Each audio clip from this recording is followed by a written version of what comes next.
crossing, which has been closed for over a week due to a dispute over a new Afghan border post. The clash resulted in the death of one Afghan security personnel and injuries to another.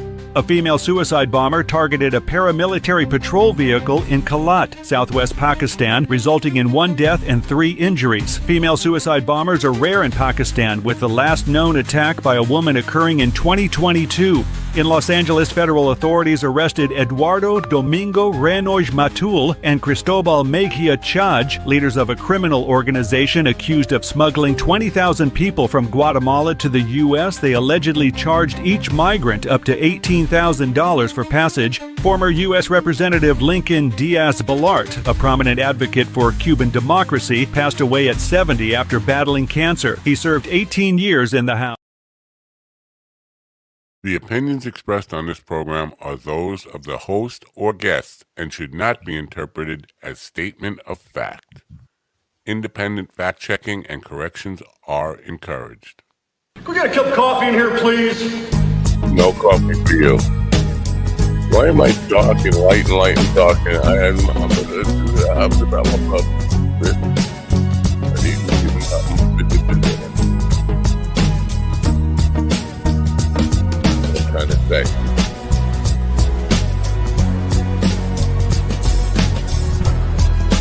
Not loving any of it. Damn good coffee and hot.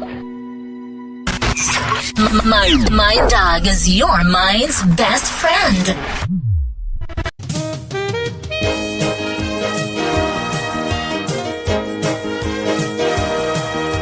My dog is your mind's best friend. Wake up, America. You've got a dog that needs walking. That's right, sunshine. Just put on a big pot of strong coffee and get ready to type your little hate mail with your opinions about kumbaya and flat earth insanity. Stand-up comedy? You want stand-up comedy? Well, we've got sit-down comedy. It's time for Coffee with the Dog. You make me laugh. Nah. Not doing it. Not doing it.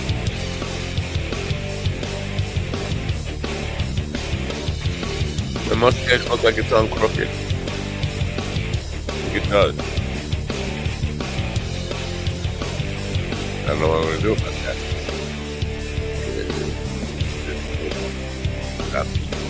Alright. Things won't end right.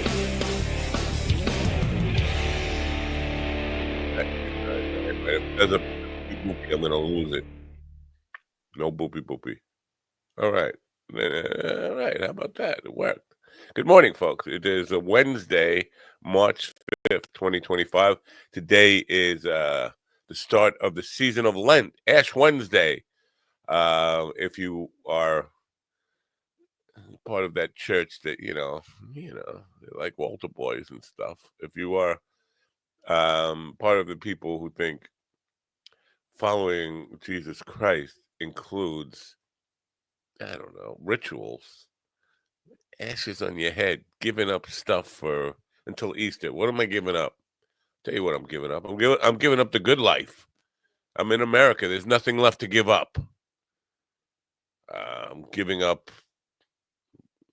I'll give this up. How about that? I give up. Fine. So if you're celebrating Lent, good for you. I mean, get some dirt on your head by some guy who was just in the back room diddling an altar boy. I'm just disgusted. Disgusted with the whole thing. Everything. All of it. Planet Earth, humanity, me, you. Yeah. Anyway, so last night there was a thing I didn't watch, but you watched. I know you watched. And why did you watch? Like, really? You never watched before when there were real presidents and real Congress. You never watched. All of a sudden, a game show host is on there, like, oh, ring. I did catch, of course I catch some of the feedback because people are all over social media talking about it. And the one thing that it stinks it stinks, I tell you, of hypocrisy, is a guy who cut off cancer research and deregulated cancer drugs and just is throwing all sorts of chaos into the world of cancer research and bringing up a kid with cancer to kind of use him as a prop. That stinks. I can smell it from here. I'm at a loss. You see, I'm at a loss. I'm at a loss for words. I don't know where to go anymore with this stuff. I'm just sick of it, and so I'm giving up life. That's what I'm giving up for. And here I go. I got a gun right here, and I'm not going to end it all. That would be. I got to pull it out of him, and that like that guy. You know that guy. I'm not going to do that. Today we have Kim Aronson, who's an author who talks about kumbaya. His books are all about kumbaya, consciousness, la-di-da, yeah, spirituality. I got none of that. You got any of that? Where you got it? What do you know, law of attraction? Are we going to talk law of attraction? I would like to attract. By the way, I think I have obviously I have enemies, and I have enemas. I have enemies who want to give me enemas. But I think somebody, should I even say this? Because then that lets them know that they've succeeded, right? I think somebody signed me up for some kind of porn girl mailing list, because I've been getting inundated with mail for the last 3 days by porn bitches. And when I say porn bitches, I mean porn bitches. I mean hard out, like, I delete them and block them. But as fast as I block them, another one comes. And when I say comes, I don't mean comes. I mean shows up. But it's nudie pics. It's like, I could fuck you. You could fuck me up the ass, blah, blah, blah. It all seems to be from the same site, sort of, because there's kind of like a view my pics here, view my videos here, link in it. I don't even know what the site is. If I knew what the site is, I'd write to them and say, get me off your fucking site. And I don't know how to block everything coming from whoever gave my email address out. So I got to block them one at a time.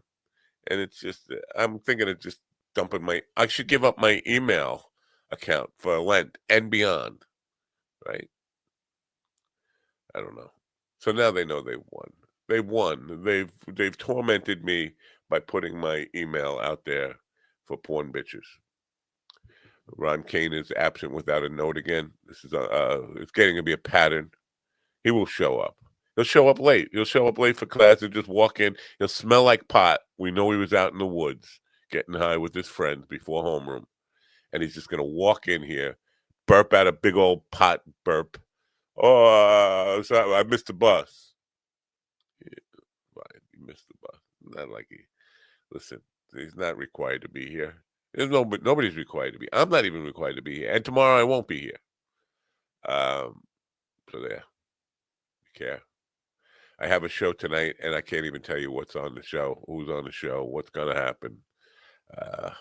And I'm just losing the will to live. Can you tell I'm losing the will to live? And I don't know if you know this about me, but I lost the will to live. But so I'm going to play a commercial. Maybe I'll get the will to live back while I'm playing a commercial. And then when we come back, you'll see two people who you don't want to see.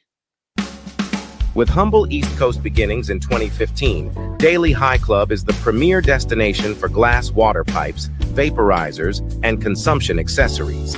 If you're looking to elevate your smoking game to the next level, you're in the right place. With over 1 million top-quality smoking products sold, and with a growing base of over 10,000 monthly subscribers worldwide, we deliver the ultimate smoking experience. But Daily High Club is not just a retailer, we're lovers of the smoking scene ourselves, working with giants like Tommy Chong, Snoop Dogg, Chanel West Coast, and more. Ready to join the Daily High Club? Let our experts curate your collection with our awesome El Primo monthly subscription box, or grab one of our fun and unique pieces from our smoke shop. Click the link in the description below this video to get this party started now. It occurs to me, and in the room right now, Stephen, whatever, and then GD, me too, whatever. It occurs to me that QR code has expired. So if somebody was trying to do that, getting frustrated, give it up. Give it up for Lent. Good morning, GD Fenderson. Do you have something to say? Good morning, America. MindDogTV.com. Did you stay up late last night to watch not just it's not a State of the Union address, the Republican propaganda, or the Democratic response?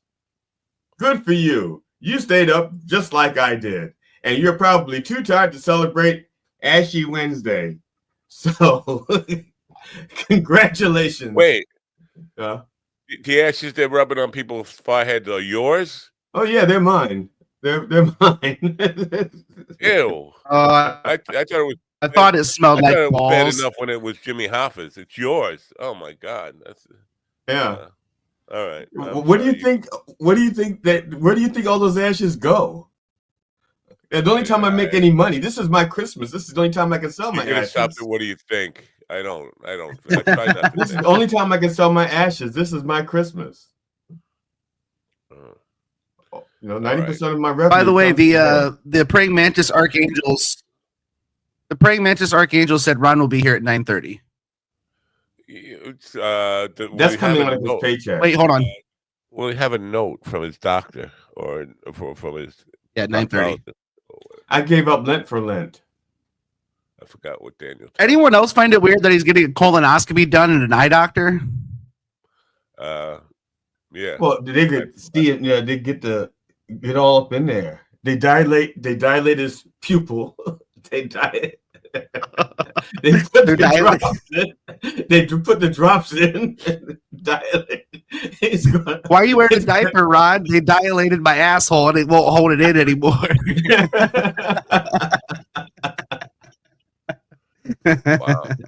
Wow. Liz is giving up Amazon for Lent.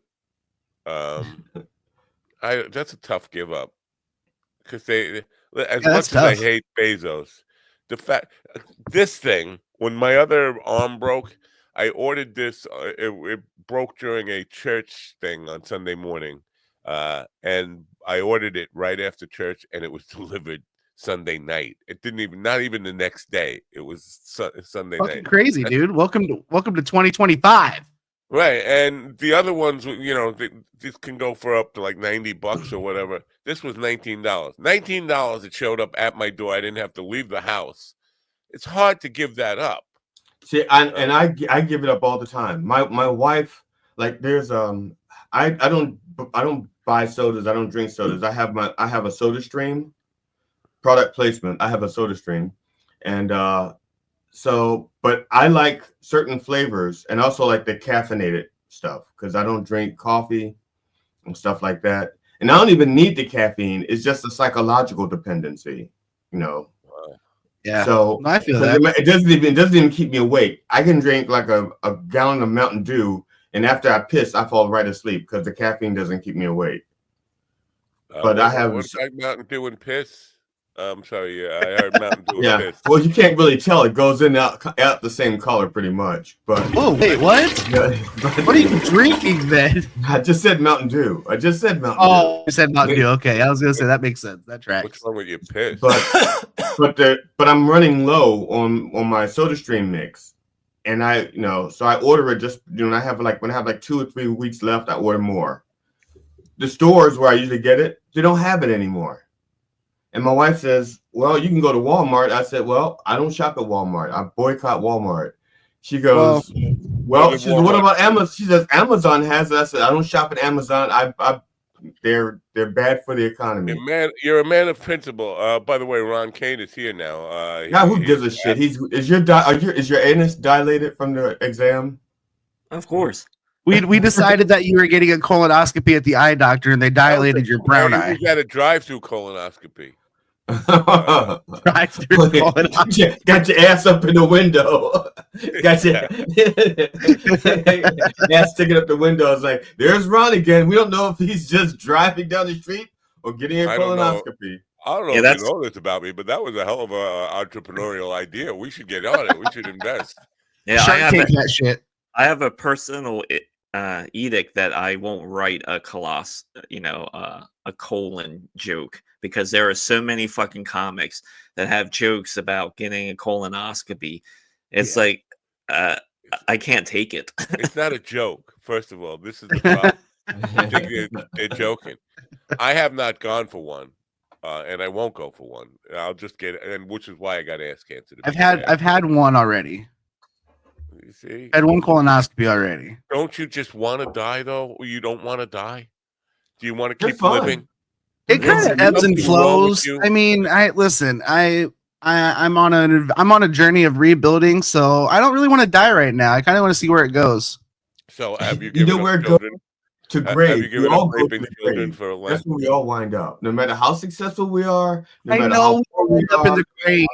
how sad, we all wind up in the grave. You know how I it know ends. that, Okay. but okay. I want to see where it goes. Why not? Right? You just let that fly right over your head. He just said we all end up in the grave. This is a guy sitting in front of his own urn, and he's saying we all end up in the grave. Welcome to Boom Corner. In an urn. My dad. Now, Liz, I don't know you super well, but yeah, I feel like anybody would be upset about looking at pictures of inside their dad's ass. Right. But that's just it. You don't really know whose pictures they are, because how many of us have actually seen the inside of another person's colon? I couldn't identify my colon. That's okay. That's what I'm saying. How many of us? You see, so what? Seen or felt? If you do the math, 1 out of 4 of us. So that's 12%, right? So 12% of us have seen the inside of another person's colon. So you just called. I just called 25% of us 12%. I didn't finish reading that comment. Hold on, I'll just read it over here. Don't worry about it. Oh, okay. My dad made me take him to a colonoscopy and insisted on showing me the photo. Look, I got mine. When I got mine, I asked if I could be awake so I could see it. They could keep me awake so I could actually watch freak. it. And they said no. And that's because look, how many times I'm not going to get many opportunities to see what the inside of my body looked like while I'm in control of it. Okay. Butter me with Crisco and call me a mule. If I see my colon, it's because somebody gutted me like a pig out in the parking lot, and my guts are hanging out there. Well, so I want to see the report from mine, because when the doctor came in, he was telling us that I just kept asking him to take me to dinner while he was inside me. So I don't know what that meant. I know why that is, because you brought a bouquet of flowers up your ass, and when he pulled them out, you said, "Read the card." No, I had an uncle who was a pussy, and he wouldn't get a colonoscopy, and he died of colon cancer. Pussies don't get colonoscopies. Pussies get an OBGYN. That's probably why he wouldn't. It's not even that bad. They give you the drugs, and by the time you get to number 3, you fucking wake up in your bed. You're like, "Oh, what just happened to me?" Hey, you know what? No. I've made it a personal goal. Look, with all the surgeries I've had, all the anesthesia I've had, I make it a personal goal to get as far into that countdown as possible. My record is 7. Are you 1, going 2, 3, from 99? No. Are you counting up from 1? I count up from 1 because they tell me to count backwards from 10. So I try to change my mindset so I don't pass out right away. And I got to 7. I was really proud of myself. Wow. Yeah. Now, Ron, have you had one? A colonoscopy? Yeah. Have you had one? It's not even that bad. I think it's that. I mean, but I think just getting a Band-Aid is that bad. So, but when anything that involves my ass is that bad. I once I got a MRSA, whatever that is, staph infection in my ass, and a doctor had to look at my ass, and I was almost crying. Just go in, have one when you wake up, and you leave the hospital. Have a cigarette, and you'll be good. I don't smoke cigarettes. Matter of fact, it's even better to put the cigarette in your ass when you smoke it. What's the point of trying to stay alive? I think my goal is to to die as quickly as possible because I can't. Well, fucking- if you have colon cancer, a lot of times it is a slow and agonizing death. You every don't want- cancer is that. To be fair, every cancer. that's fair. But yeah, you don't want that death. You do not want that one. I just want it to be over. Especially after shit like seeing what's happening in America right now. And I did not watch the dopey thing, but you can't escape some of the sound bites from it, no matter where you And that's go. why I watched it, because no matter what side you're on, the sound bites are only going to be what they want you to see, and it's usually geared toward their own bias. So even though it was fucking torture, I watched it. And even when I left the room and I missed like 30 seconds, I rewound it so I could catch those 30 seconds. But you understand now, you don't have the power of the masses. But if let's say I don't know, all the people who are not in the Trump cult didn't watch, and the ratings were way down, that would kill him faster than anything else. The lack of attention would fucking kill him. He's an attention junkie. That's true. And so if everybody had the balls to just say, I'm not watching, he would die faster. And that's or if the Democrats, like 1/3 of the way through got up en masse, turned their backs to him, not even leave, just stood up and turned their backs, and then walked out, that would destroy him. So some people are down on Jeffries now because Jeffrey was calling for him to be the Democrats to be civil and at least publicly, yeah. Are you down on him, or are you still a Jeffries fan? No, because he still has two things. One, he has to look like the adult in the room of a bunch of children, because the Republicans are running everything. Somebody has to look like an adult. The Mike Johnson has given away his authority to Trump. Trump has given his authority away to Musk. Thune never had any authority. So somebody's got to have to look, at least give the appearance of looking like an adult. That's one. And to be honest, chances are, if things go historically like they usually do, Trump will lose the Congress midterms. He'll lose the Republicans will lose the midterms, because that's usually the pattern. The ruling party. But if I may just interrupt for a second, normally that is the pattern. But that's what I'm saying. Normal left a long time ago. I understand that. I'm talking about trying to think like Jeffries. The pattern is chances are he will be Speaker of the House. If he's assuming, though, I'm sorry to keep interrupting, but if he's assuming that the Democrats are going to win, not assuming, chances are. Oh, chances are. Not assuming. Chances are. Yeah, chances are. Oh, I thought you thought I was jerking off. No. I knew you weren't jerking off because you're using the wrong hand. Aw, he knows. That's so sweet. And if you were jerking me off or Ron off, you'd be using two hands. So, whoa, you got to leave me out. Why are you leaving me out? Like, wow.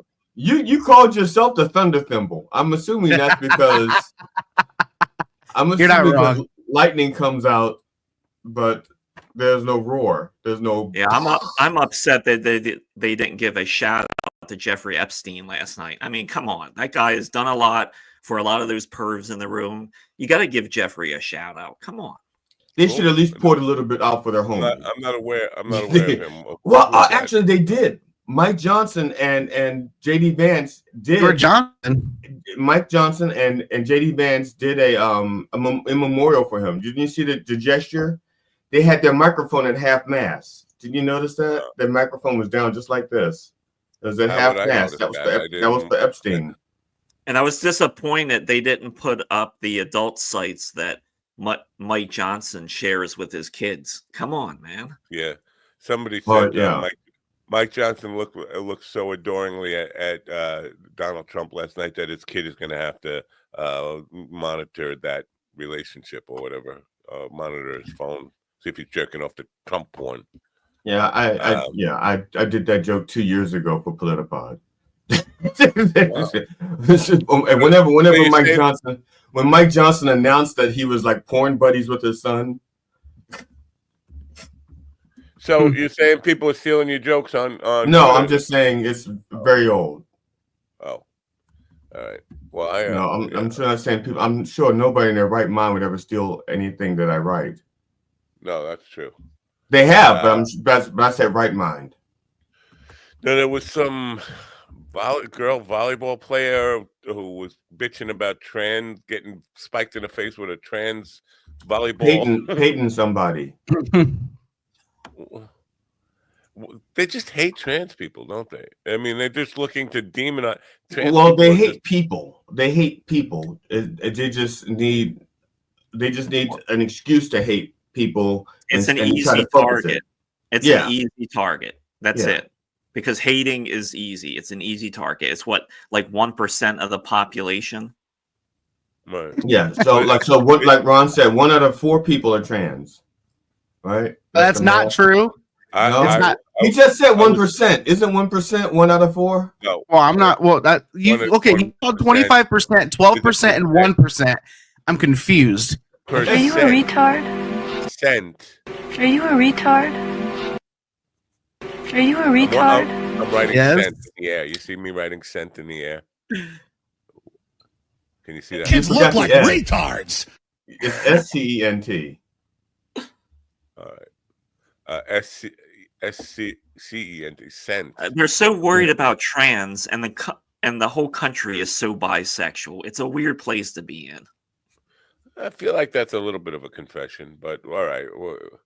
We're not a gay country. We're just a bi country. That's it. You can't buy a country. Well, you can buy Greenland. Yeah. Right? And we're gonna. I can't believe that bit is still going on. What this one? The by Greenland. Oh, I thought you meant this thing here about Steven. Oh, yeah. Uncircumcised, the original. Blah, blah, blah, blah. That's what it says. People on the radio. I'm not going to bother reading that for you because too many words. I'm just too many words. Finish inside me.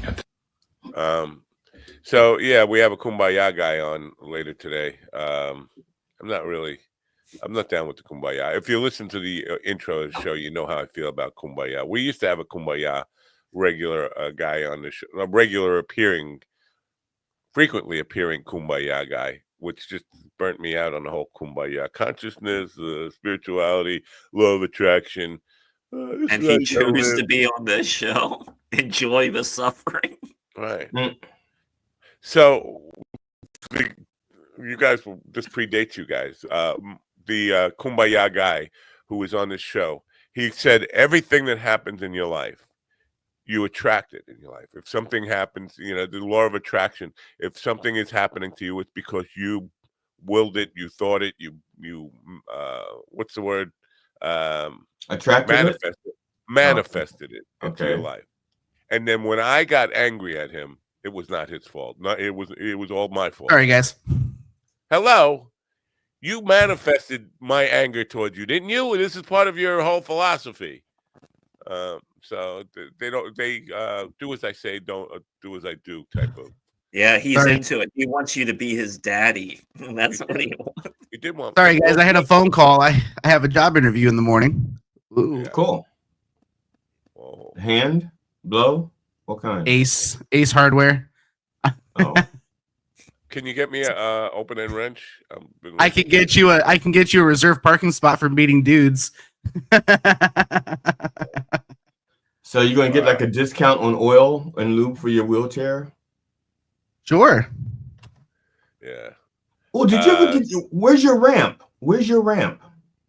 Yeah, where is your ramp? I saw My ramp is at you last night. You're in front of a stage again. You're always in front of a stage. You've got me, and I'll let you answer where your ramp is. But you've got me on this thing where I am going to be an advocate for ADA and people putting in ramps, comedy clubs putting in ramps, just because I'm sick and tired of seeing comedians who are in wheelchairs in front of a stage. They should be on the stage, and every fucking comedy club better get on the fucking ball with this shit. My ramp is at Summit City Comedy Club right now.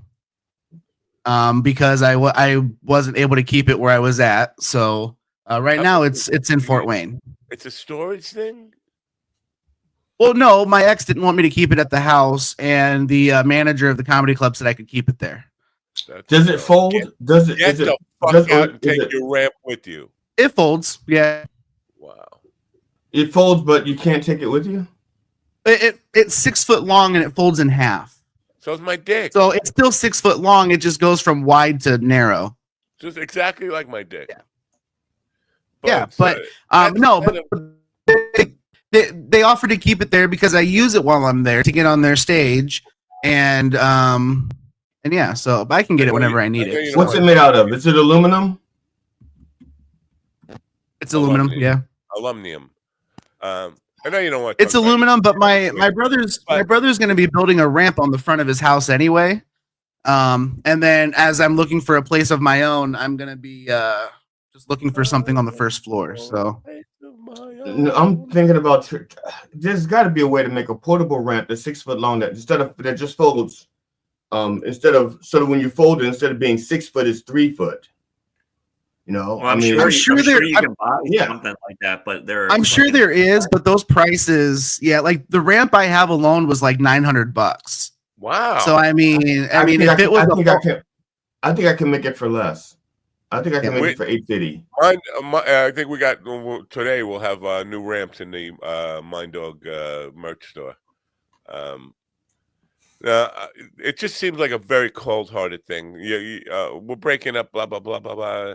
But take your ramp with you. Like, come on, give me till I get my place. That's just look. I don't want to get into details or dive into it, but I mean, it's one of those things where it was just sever all ties and move on, and I'm cool with it, man. It is what it is. Shut the fuck up with that. But the idea here now is St. Patrick's Day is here, and we have shirts in the merch store. That's all we want to say about this. So, wouldn't you rather have a guy with a red beard? I have some pictures. We could just AI this guy a red beard, right? No? Yeah. That's so lame. Give me your best and hardest. So yeah, there you go. Go get your St. Patrick's Day. You know, I'm a week in advance on this. Last year, I only put that up like 2 days before St. Patrick's Day. We better sell one this year. Is the point I'm making here. But you got to tell the Irish that you get free alcohol when you buy that shirt. Yeah.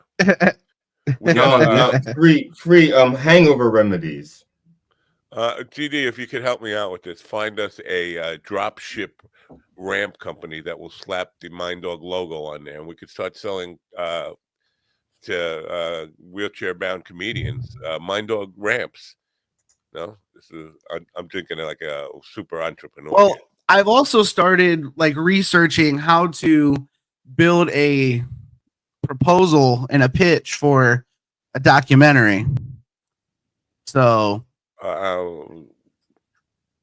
because I think say that slow for a retard. Okay. I am in the process of learning how to build and set up a proposal and a pitch. Build a proposal. You mean write? Right, build, put together. Starting from scratch. Yeah. He's got to make the paper, the pen, the ink. Because I've had some people reach out saying like, dude, I would totally watch that. Like to build some ADA, fucking acknowledge it. People need to acknowledge it. We're out there. We're trying to do things. We need accessibility. Speak American. Yeah. Talk about exhilarating. But when you say a proposal, a proposal is definitely like an offer, a written offer. It's not you don't build an offer. Well, listen. He's building an offer ramp. These are ramps. He's building an offer ramp. I've been awake for 45 minutes. Okay, I'm still booting. I've been awake for 48 years, 45 years, whatever. That's true. I'm not sleeping well. I'm not. I'm just. I don't know. This is why I want to die, because I'm not sleeping well. I would like to sleep forever. Okay. I got to live for, right? What do I got to live for? You got give me one reason to live. Today's There you Ashley go. Wednesday. Reasons to live. You have a wife, you have animals, you have us, you have the show. Those are the wrong reasons to die, not to live. Jesus Christ, no. Do that. Well, all right, fine. I'm gonna live for another 15 minutes. I'm gonna live. Well, it's up to whenever. You never know when you're gonna die. My time could be up any second, right? Any second. No, that's true, except for the seconds that have already passed. Like 12 seconds ago, you couldn't have died because it's gone. So, for people who are in the radio room and are not privileged to what's going on, I'm going to do the colored commentary for you. Matt is pretending to be dead, and we're trying not to be happy about it. I was meditating on the law of attraction, and I was trying to attract death. Welcome to Minucci's. Yeah. Now, for all you know, death could be coming. It's just stuck in traffic. No, they're here 10:15, not during the second hour. Oh, okay. Or death actually has a list of people and has to go in line, and it's stuck behind Trump because Trump refuses to die. Now you know what's going to happen. Matt will just be like, "Oh, keel over," and he'll go, "I didn't want to die this way," and he just drops. Well, everybody in this is my family's history. They've all said they want to die, and then on their deathbed, called out for Jesus and wanted to live and wanted to survive. And where's the doctor? This is my family history. We at the end in the foxholes, we are all turned into cowards and Jesus lovers. Do you get ashes, and how would I know? No, I get ashy, and that's why I'm wearing long sleeves so that you don't know. Brought to you by Lubriderm. Yeah. But the black folks, it's hard to tell if they got ashes. That's why I wear long sleeves, because no matter how much lotion I use, eventually the elbows get ashy. My favorite, I became really self-conscious about it once I started doing comedy and people were taking pictures of me. And there was this picture. I loved the picture. It was great picture. The lighting, everything was perfect. And then you see my elbow, and it's just a big ball of ash. And I'm like, I used the lotion all over my body before I, got dressed, and it still got ashy. He said, put lotion before I just assumed. before I got dressed all over my body, and I was still ashy. But what about the forehead? I mean, the elbow. I don't know what you're talking about. Elbows, forehead ashes. Wait, hold on, Matt. Have you never seen an ashy black dude? No, I never see. What? We don't have them here. We don't like even at like the gym or the basketball court or just walking around. No. Man, I think Matt is like just doesn't see color. That's what it is. He's truly one of the few people who doesn't see color. Just because he's blind doesn't mean he's not a racist. Mostly, I don't leave the house on Ash Wednesday. I think more than. And he also doesn't interact with many black people on the same side of the street. It's kind of hard to see the ash. Help. It's hard to see the ash when you're busy crossing to the other side of the street when you see him coming.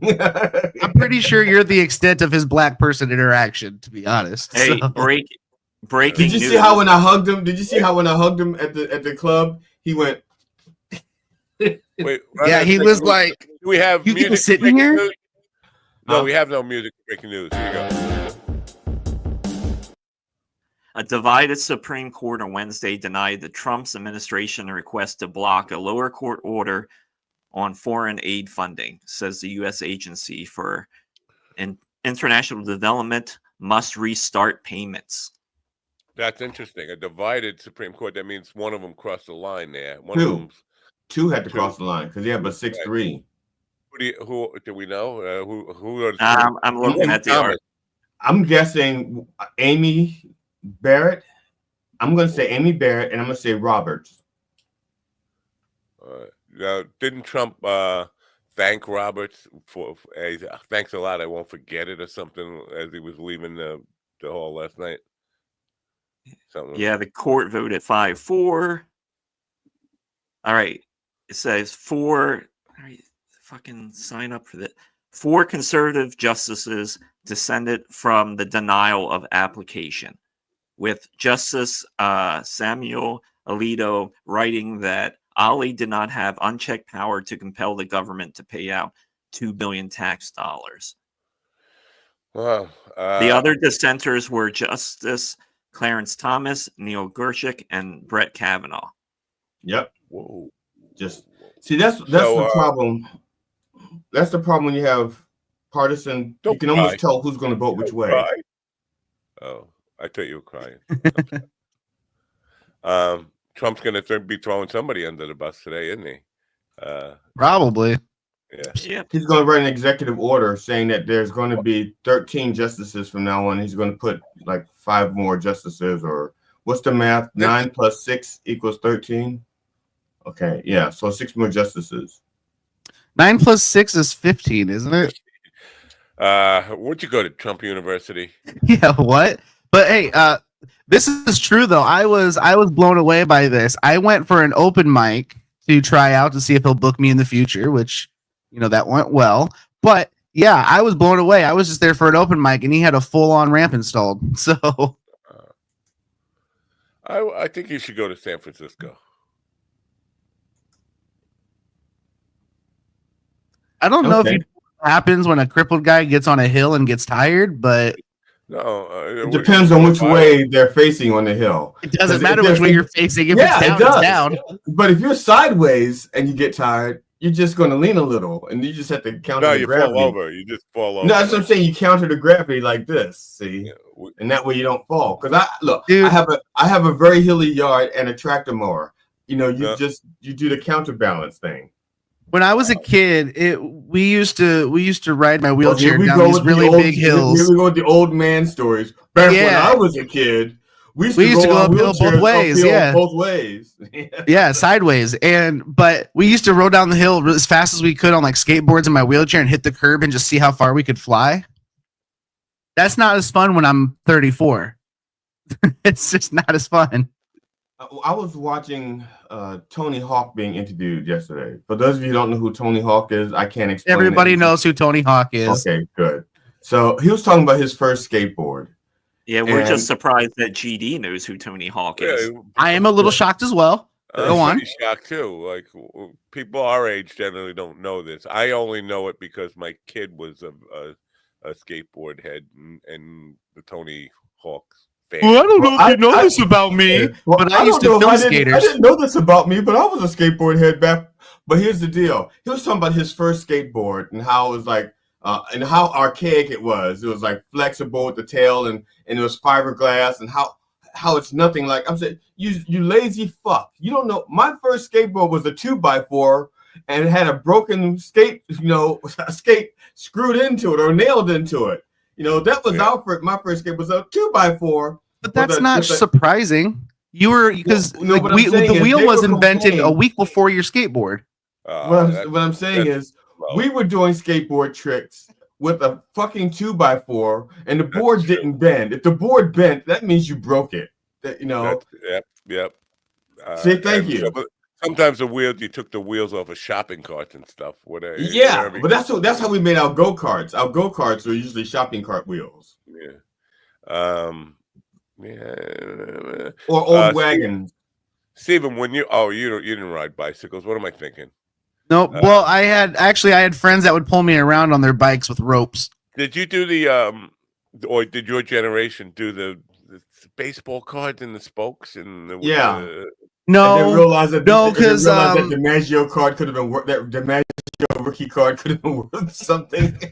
So no, my generation was the jackass generation. So while motor vehicles was important, we were more concerned about just finding things that we could just push ourselves on to go fast enough to do something stupid on, run into a curb, bushes, trash cans.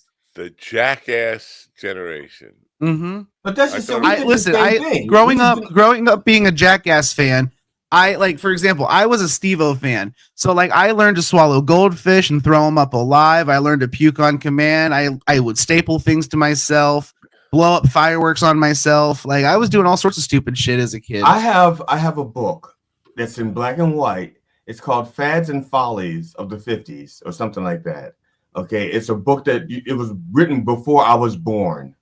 Okay, and if people doing the same shit that you're talking about, giving Jackass all this innovative credit for, they were doing that shit back in the 50s. Wasn't innovative goldfish eating and stuffing people in phone booths and all that shit. They didn't do anything new. The only thing they had was cameras. That's I it. don't know. Repeatedly kicking the people in the balls thing. I don't remember that being that was so much part of my growing up. The ball kicking, hitting people in the nuts, bag tags as we called it, and then for the girls that hung out, we called that curtain tags. But yeah, it was a thing. Like if somebody was walking by you in the classroom, you would just right in the nuts. Yeah. And it's also a very important part of American history because that's when America was really first coming out as bi as well. It's true that's not completely wrong because part of the jackass generation was being comfortable with your body and your sexuality. So that meant if your friend had the idea of sticking a Hot Wheels car up his ass to get it X-rayed because it'd be funny looking on an X-ray, you just did it. Well, I don't know if you know this about me, but I'm not bi. I think everyone's got a little bit in them. You've heard the Ron White joke about like all guys would much like dick in porno. Same thing. Like it's just. I try to stay away from porno, except when somebody. I try to stay away from Ron White. Some kind of some porn girl mailing list. So let's see. I probably got a few coming in right now. Right? Somebody has set me up. Put my email address on some kind of. I don't know. See, that wasn't me. I put your phone number in truck stops on the way home, but I didn't give out your email address. Truck stops on the way home. Yeah, that's an interesting. Just for those, it's not that I avoid Ron White like we have a chance of running into each other. Because to be honest, I thought he was the funniest member of the Blue Collar Comedy Tour. He was the only funny. You could say only funny member of the Blue Comedy. So, but I don't know what he's doing now, so I can't vouch for his comedy now or what he's doing now. I can tell you one thing he's doing now. He's walking past Willie, as Willie's going, "Yo, Ron White, yo." Did you sign up for the Two Bears 5K? Fuck no, dude. You know what? Listen, his game plan, like I guess at like bare bones, kind of made sense for that. I'm gonna go hang out with all these celebrities. But then you watch the damn thing and they kept all the celebrities segregated from the general public. The only way you got to see them is if they ran past you. Like it was. Rise up, stroke down. Speaking of rising up down, my wife and I watched the Saturday Night Live thing with Shane Gillis's monologue. And my wife had never seen Shane Gillis before. She didn't know who he was. And so, yeah, she's not like me. She's not hip like me. And so probably doesn't even have a single Crack the Sky record, right? Welcome to Boom Corner. No, she didn't have. And so she watched it. Now, if my wife finds a comedian that she likes, she will watch it and we'll go to shows. Like we like the Christopher Titus. I think we've seen him like 8 times or something. If she finds a comedian that she likes, she will go the extra mile to see them. This was her first chance to see Shane Gillis, and she goes, "What the fuck is he? What is that? I don't understand." She goes, "I would never pay to see that." And so, she caught him on a bad night, though. But what I'm saying is, this is. I'm saying this because some people are saying that he did it on purpose as a dig. I was reading that on social media that he did it on purpose, tanked it on purpose as like a fuck you to Saturday Night Live. And I'm thinking that's really stupid because this is going to be the only time or the first time that some people are going to see him. And if so, this is your chance to make more fans or new fans, especially. I think if he was going to do that, he would have done it the first time because that wasn't the first time he hosted. It was right, and I didn't see it the first time either. So maybe I did. I just don't remember. No, I guarantee he didn't tank that on purpose. And probably his manager and agents were probably watching that or there, and they were like, "Oh my god." So many. I don't. And again, it's drawn right down political lines. But on so many people are saying it was great. It was one of the best ever. And I was like, wait a minute. There has to be. And I can't even imagine. Honestly, I can't even imagine anyone looking at that and saying it was the best ever. No, His own mother would be saying, "I'm sorry, son. I'm ashamed." I think his own mother the people was that there are last saying that it's good, they're just fanboys. Because they'll be the same people as like every segment was great and it wasn't. Even Weekend Update, in my opinion, was very weak this past week. The jokes weren't. Well, their jokes we got to weren't even that remember great. this was also coming off their 50th anniversary episode, which is, you know, that was a pretty stacked event in comparison. So it just And they put on a major event 2 weeks ago, a 3.5 hour show, all live. But that being said, the 50th anniversary had no bearing on the material that he brought. The material he brought was just not his best stuff. It was definitely P-game material. Yeah, honestly, me and Damien talked about that I felt like when he started his set, and like we talked about, I thought it all sounded dated. Like when he first set up that bit, it's like, what are you doing? This is like 5 years ago material.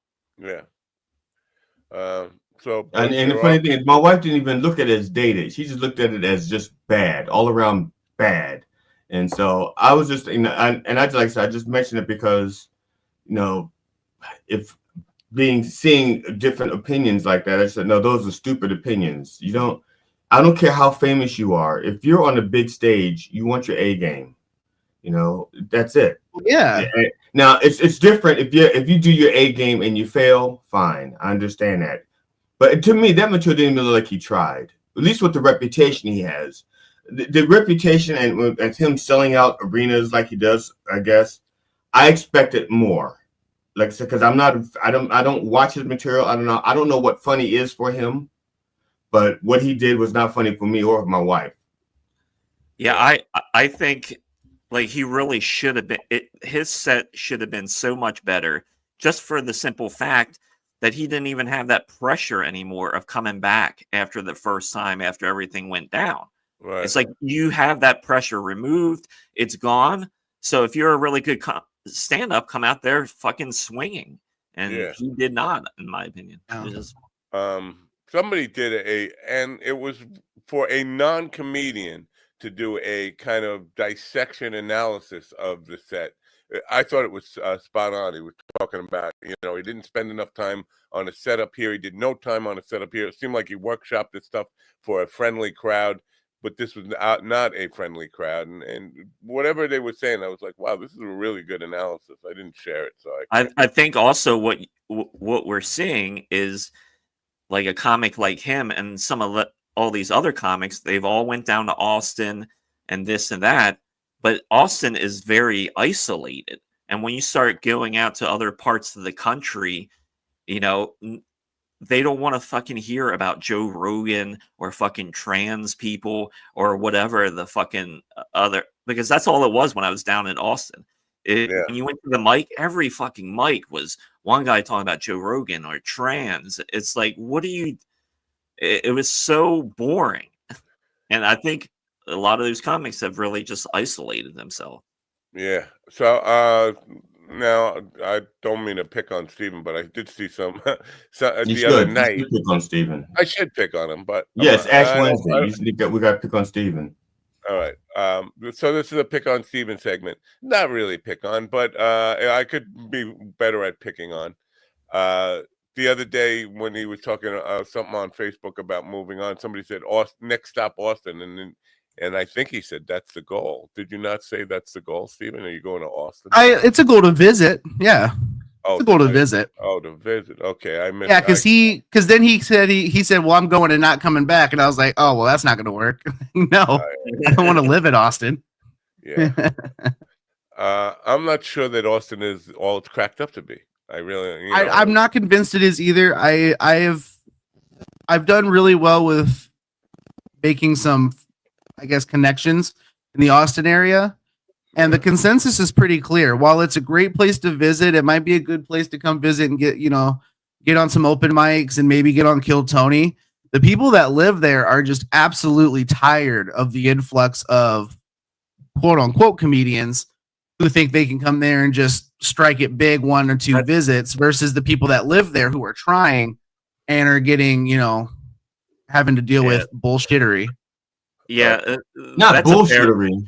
That's a fair assessment because every mic that you like, if you're just a regular person and you're like, oh, I want to check out the comedy scene, and you go to some of these mics when they're like 50 comics deep, and a lot of them just are not good, and it's just the same beats over and over. Yeah. Well, I've even heard that there's people like, for example, the Comedy Mothership being like the draw, right? A lot of these other mics, because that one's so popular, they get a lot of the overfill. And you're running into some of these mics where you said up to 50 comics, and some of these mics are running into 1, 2 a.m. Like there's no audience left. There's no people left. People are drunk and tired. And that's there is a mic that runs on Wednesday nights down in Austin. It's a very popular mic. It starts at like 7 o'clock, and from 7 to 8, they have like a writer's, like a comic where you can come out, like a writer's workshop. Then fucking from 8 o'clock till about 2 to 3 in the morning, it is an open mic. That is it's just fucking comics coming in. They get drop-ins, and there are some people that hang out for it because it's basically outside. But that's a long fucking mic. You go there, you sign up for it. You're like, all right, I'm gonna come back in about 2 hours to do my spot. Yeah, exactly. That's exactly what I've heard. So yeah, there's no way as a comedian I would want to live there. Definitely visit, but yeah, if it's that bad, where I wouldn't want to live there. Where have I heard that before? I think it sounds. Isn't that a cocaine commercial? Yeah, they just have an oversaturation problem currently. Right, exactly, and that would be the first. That's what would keep me from wanting to live there. Would be that. I mean, I want to share this analysis with you really quickly if I can. This guy's name is Herschel Panda. He's not a comedian. Panda. He's talking about Shane Gillis's. He said, number one, he starts off with the premise about how it sucks we'll never get to see Trump debate again, but then doesn't have a punchline for it. Number two is after 10 years of jokes about Trump, observing that Trump has fifth grade ideas, it's kind of wrote of an observation to get laughs. Basically, yeah. What's funny about that? We've known that for forever. 3, Gulf of America is a topical reference that has grown stale thanks to the pace of the news cycle. Then it takes over a minute to get in his first real punchline about Iceland and Greenland, and he nervously stumbles during the setup. Number 5, he starts doing a promising Trump impression, but bails before it picks up in momentum. His joke about Biden is not distinct enough from the other Biden jokes we've heard repeatedly for 4 straight years during his term in office, so it fails to elicit any kind of response. The idea that being a liberal is being a Sith is a premise that he treats like a punchline, and it doesn't commit enough to the act and follow through to sell it. He doesn't establish enough buy-in from the audience for his premise that every white guy asks their girlfriend if they've ever slept with a black guy. That people saw the sentence coming isn't the same as agreeing they've had that experience. He treats this like it's universally relatable when he's clearly only workshopped this joke in front of an audience and failed to account for the fact that they are not representative of all audiences. His punchline that actually his girlfriend is a racist one simply isn't strong enough to justify making the audience sit in tension for so long. It sort of makes you think, is this guy who happily dates racists? The Cosby joke is structurally fine, but involves dicey subject matter and requires an audience that is already on your side to work. And this audience wasn't already on his side. He didn't build up the rapport with them. He starts referencing very specific parts of documentaries that are already pretty esoteric. Again, I see these jokes playing well in a scenario where he has an audience's trust, but that's not the case here. The callback at the end works great, but it's a little too little too late to save the entire set. That's a pretty good analysis, I think, for a guy who's not even a comedian to sit there and kind of actually think it through. Why this isn't making me laugh? So good for him. But then he caught like a whole bunch of shit from people who are Shane fans. Trying to defend all of it. It's just like, but at the end of the day, did you laugh? I didn't laugh once. I watched the entire set twice and couldn't even get a chuckle out of it. Never even said to myself with the inner head voice, "Gee, that's kind of funny." I agree with the line that he said, that the premise that every white guy asks his girlfriend if they've slept with a black guy. I don't think I've ever done that. There have been parts where girlfriends have related their experiences with black guys with huge cocks, but I've never come out and said, "Hey, did you ever sleep with a black guy?" Yeah, that's never been a question either. I mean, it's I think that joke stems from being in that Austin containment area, because if you watch Kill Tony, and when black comics are on there, it gets very weird because it becomes like, "Hey, dance for me," while you're up on stage. And you can obviously tell, like, they'll have black comics on there, but they want them to dance, essentially. It's, which is weird though, because with Tony Hinchcliffe having, most of his band is Hispanic and black, and they just seem to go along with it. Yeah.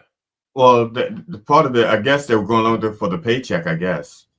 No, because there's been times where his band behind him, Mike D is and the other guy, they both have pushed back at times, where like Tony's made a joke and they're like, "Wait, what?" And he goes, "Nope, just kidding." Like, it's happened once, not once or twice. It's probably a handful of times that I've seen it since I've been watching it, but a lot of the times they do, though. They just roll with it.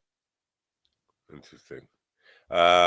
Whatever. So, but one person did, and I didn't watch the bit, but they showed a clip of him doing like a family situation. And they're doing a sketch, and they said Something dad or something, family dad or something like that. yeah, something like that. Yeah. And they said it was the best sketch ever in 50 years of Saturday Night Live. No, Well, I'm sorry. That's the fanboys. That's the fan base. Yeah, because I'm sorry. I didn't even see it, but just the sheer fact that it's Shane Gillis on a sketch, and they're gonna say it's better than Dick in the Box or Sweaty Balls. No, there's no way. Or Richard Pryor and Chevy Chase on the job interview thing. Yeah. There's so many of them. You go back to because we've had Richard Pryor, Steve Martin, George Carlin, all these greats who have been in skits on Saturday Night Live. To put Shane Gillis above all of those, that's an awful. A friend. I was talking to a friend of mine, and he made like a really valid point about SNL. He said, if you look at SNL now, even compared to 10 years ago, like the Lonely Island, for example, those three guys, they made songs like Andy Samberg knows how to rap, and like they know how to create songs and funny songs. But now fast forward to SNL now, they'll occasionally do a song, but there is no craftsmanship behind it. They're just, some people are writing some words, and then they can go, "Oh, look, we have this great band," or we'll just take you into the studio with Pro Tools and we can put a song together in like 5 minutes. And so you don't have those comedians really digging into their material and owning it. And so maybe that's why you don't get shit that's quite as funny. Now, is it possible, because my wife watches them and she does not like the songs down. She's like, when she sees the music starting, she goes, "Oh, it's another song," and fast forwards right through it. She doesn't even give it a chance anymore. Is it possible? And I'm asking this, I guess the five of us that are here, is it possible that they're not putting if they're like stand-ups and they're writing, like they have a stand-up performance and they're writing, they don't want to put their their best stuff on the show because they need it for their stand-up, and so they're putting just something that's passable for the show? Does that seem conceivable? The whole dynamic with that writing situation is kind of backstabbing. It definitely doesn't. Maybe in the early days when everybody was stoned, because according to the Tom Shales book, that they were in the early days, the entire floor was like reefer smoke. Yep, And and also, a lot of cocaine. and also, I was talking to somebody who was actually on the show. They're saying that now that before that it seems like, and I can't verify this without going back and actually timing things. They're saying that the sketches now are a lot shorter because of attention spans, and so you don't have time to build up and do things that like we talked. in the past. Yeah, we brought that up last week. Kevin Nealon was talking about that. The Pepper Boys. Yeah. I got to play news now. Kim Aronson is a man's name. I had one friend named Kim. He walked in front of a truck, and that was the end of Kim. He will be with us. Kim Aronson will be with us in 10 minutes. If he's looking at his clock right. In Los Angeles, federal authorities arrested Eduardo Domingo Renoy Matul and Cristobal Mejia Chaj, leaders of a criminal organization accused of smuggling 20,000 people from Guatemala to the U.S. They allegedly charged each migrant up to $18,000 for passage. The organization is also linked to a 2023 vehicle crash in Oklahoma that resulted in 7 deaths. Both leaders in the country illegally have pleaded not guilty and are detained without bond awaiting trial. Kyle Norris reporting. A female suicide bomber targeted a paramilitary patrol vehicle in Kalat, southwest Pakistan, resulting in 1 death and 3 injuries. Female suicide bombers are rare in Pakistan, with the last known attack by a woman occurring in 2022. The attack led to the destruction of a Frontier Corps vehicle, with authorities recovering the bomber's remains. Suspicion falls on the Balochistan Liberation Army, known for previous attacks in the region. Chris Anderson reporting. Afghan and Pakistani forces exchanged gunfire at the Torkham border crossing, which has been closed for over a week due to a dispute over a new Afghan border post. The clash resulted in the death of 1 Afghan security personnel and injuries to another. The Torkham crossing, vital for trade and travel between the two countries, has left thousands of vehicles stranded on both sides due to the closure. Afghan traders are reportedly losing $500,000 daily as a result. Benjamin Wright reporting. This is the latest news headlines. That's the latest. President Donald Trump has called for an immediate ceasefire between Russia and Ukraine, urging Ukrainian President Volodymyr Zelensky to pursue peace or risk losing U.S. support. European leaders have reiterated their support for Ukraine, emphasizing the importance of a united front against aggression. Zelensky has maintained that any peace talks must include security guarantees to prevent future conflicts. Jim Kender reporting. Ceasefire talks between Israel and Hamas have resumed in Cairo, aiming to extend and solidify the truce in Gaza. The initial phase of the ceasefire is set to expire this weekend, but negotiations continue to maintain peace. Joseph Eckerson reports. The discussions follow the release of 4 Israeli hostages by Hamas in exchange for over 600 Palestinian detainees. The ceasefire has allowed for humanitarian aid to reach affected areas in Gaza. Former U.S. Representative Lincoln Diaz-Balart, a prominent advocate for Cuban democracy, passed away at 70 after battling cancer. He served 18 years in the House and played a significant role in shaping U.S. foreign policy toward Latin America. Diaz-Balart was instrumental in enforcing the Cuban embargo and passing immigration laws benefiting various nationalities. His efforts influenced many Cuban Americans to shift their political affiliations. Kevin Sanders reporting. And that's the latest news headlines with Alan Edwards. That's the latest. You know what? I downloaded today's news headlines last night at 10 p.m.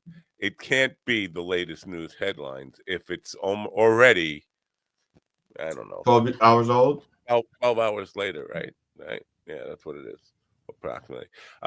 Somebody left a really long comment on YouTube on the Kobe Fox interview thing. I don't want to read the whole thing, but it seems like this guy is Ron in disguise. He's saying kind of like the whole world is bi, but the whole world isn't bi. Ron and Steven just bi. This country. I'm just talking about this country. GD's curious. I'm asexual. I'm not bi, not even hetero. I'm asexual. I'll just put that. That looks like a German sexual to me when you're doing this. I am. Like German sexual. No. High celibacy. High celibacy. Oh boy. Give me Incel. That's right. Incel. No, I know nothing. A Roman salute. It would be a Greek salute then, right? Das you put your- poop. you put That's your ass up. Now, were the Greeks really that ass-centric? Because the word Greek is synonymous with anal, right? What? No, Why? You did not know Why? that? You did not know that? Greek meant anal. At least back in my generation, when they said, "Do you do Greek?" meant, "Do you fuck ass?" I've never heard it referred to as Greek in substitution of anal. But I guess that makes sense, right? Because they did a lot of gay butt stuff I think that's in a New Greece. York thing because Matt and I are almost the same age. I think he's got me by about 12 years. But we never heard that. No. All right. I've heard going Greek, like splitting the bill.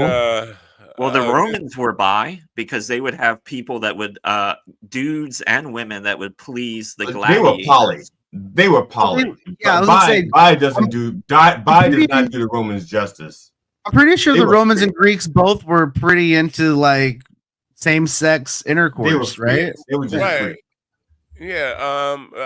I watched a documentary on Roman times, and this one He saw guy tits and watched it.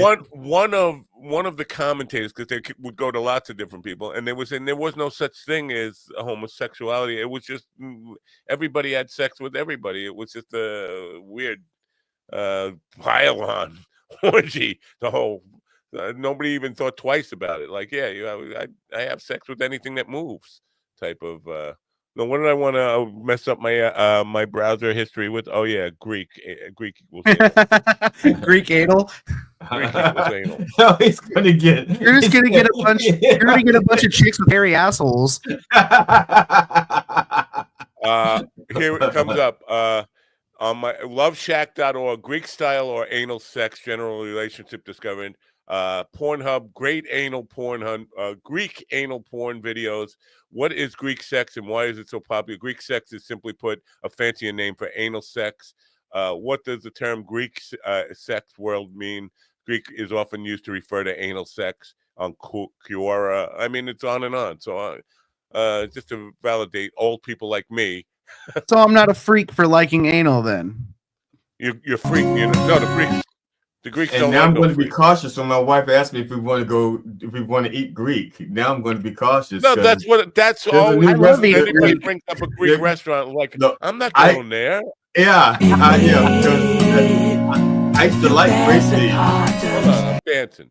I used to like the grape leaves wrapped in grape leaves and stuff like that. No. And every diner is Greek, right? So you think I don't mind eating Greek. That's fine. I'm gonna go to the diner and get some Greek, and then before you know it, it's like you're sore. I don't need to get a colonoscopy. Listen, at the end of the day, whatever the chick wants, the chick gets, man. You ever ride your banana seat bike? You jump and then the seat falls off. Only the pole is left. Steven, you know what a banana seat bike is? I know what a banana seat bike is. Yeah.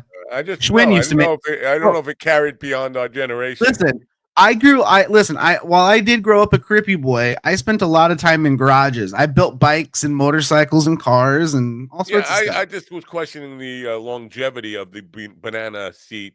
Oh, they're still popular, man. People they're called beach cruisers, and yeah, they're like the lowriders of bicycles now. All right, I don't see them. I mean, I see bikes around all the time. I don't see kids riding those big. No, it's not kids that usually ride them. It's generally people more my age. Boomers, right? I'm not a boomer. I'm only 34. 90-year-old people riding banana seat bikes. All right. I'm sorry. I lost that comment anyway. What was that stupid comment I was just going to about Kobe Fox? Oh, it's here. Yeah, the Kobe Fox. Come on. That was a sexy man. Good for him. I'm glad he's got things figured out. Good all right. On the Kobe Fox thing, this person, what's his name? Julie Chica. A very common issue today. Labels. If people stop looking at you, at your soul, talent, skills, and you're just the gay to them, they might be close to a homophobia. Man, that's true, but I mean, I never look at anybody, hetero, bi, asexual, and say, "Oh, I got to look at their soul." Yeah, and this guy was not like, he wasn't shy about it. He was very open with the fact that he was gay and on camera and everything else. There was no. As a matter of fact, I think he was also looking. I think he was also looking for a date. You know, it's like. Well, I mean, the thing is even Matt mentioned that he suffers from a little bit of homophobia, and Kobe was like, "That I get that." No, I suffer from a lot of homophobia. Well, right, but I'm saying the fact that he was so down to earth, and he's like, "No, I get that. You're a straight guy. You're not comfortable with it." But he didn't take it as in you hated him. He took it as discomfort. Here's my deal, my homophobia, and I've written a blog post about this, trying to explain it in ways that kind of.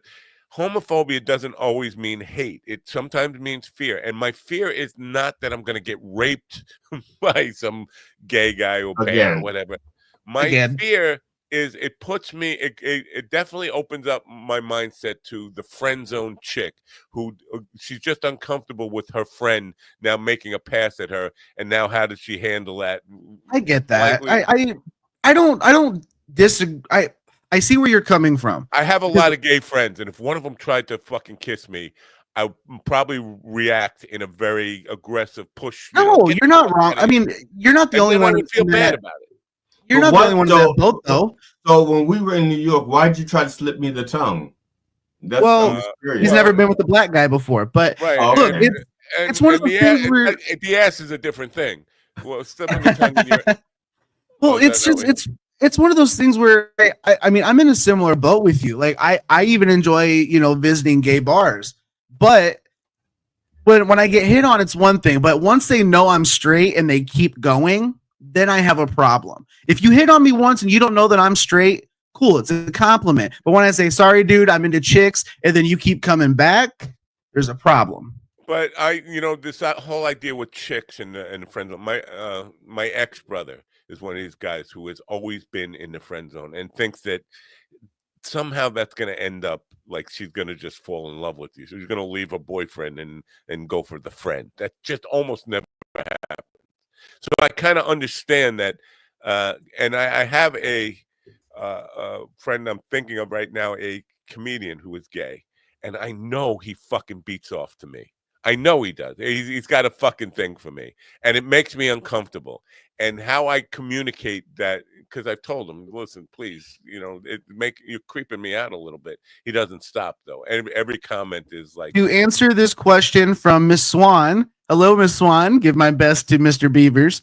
No, I honestly, it hits me the same way. I would say this: no straight woman has ever hit on me. No, I've had this issue, and in fact, I'm kind of dealing with it now with my current inbox. It's one of those things where I'm like, I say no. If I say no, leave. If I say leave me alone, I did not. But if I say leave me alone and you keep coming back, yeah, I get just as uncomfortable and kind of pissed off about it. Like, yeah, if I say leave me alone, leave me alone. I'm talking about not just strangers, but people I know who I've been friendly with. And in the hair and beauty industry, I had lots and lots of gay friends. I mean, because the industry is pretty much dominated by gay saturated. Men. Yeah, and I think I was able to hang out with them. But if anyone tried to hit on me, it would be really uncomfortable for me to kind of navigate through that. I'm not into that discussion, and basically it doesn't mean I can't hang out with you. Would you have a beer and talk shop or whatever? But I'm not going to suck your dick. I'm just not, and you can't suck my dick. That's just the way it is. Those are my rules. Can he pinch your nipples? No, not me, because you start listen, man. You start flipping switches. I'm still considering it. Hold on. No. Okay. Are you good with reach arounds then?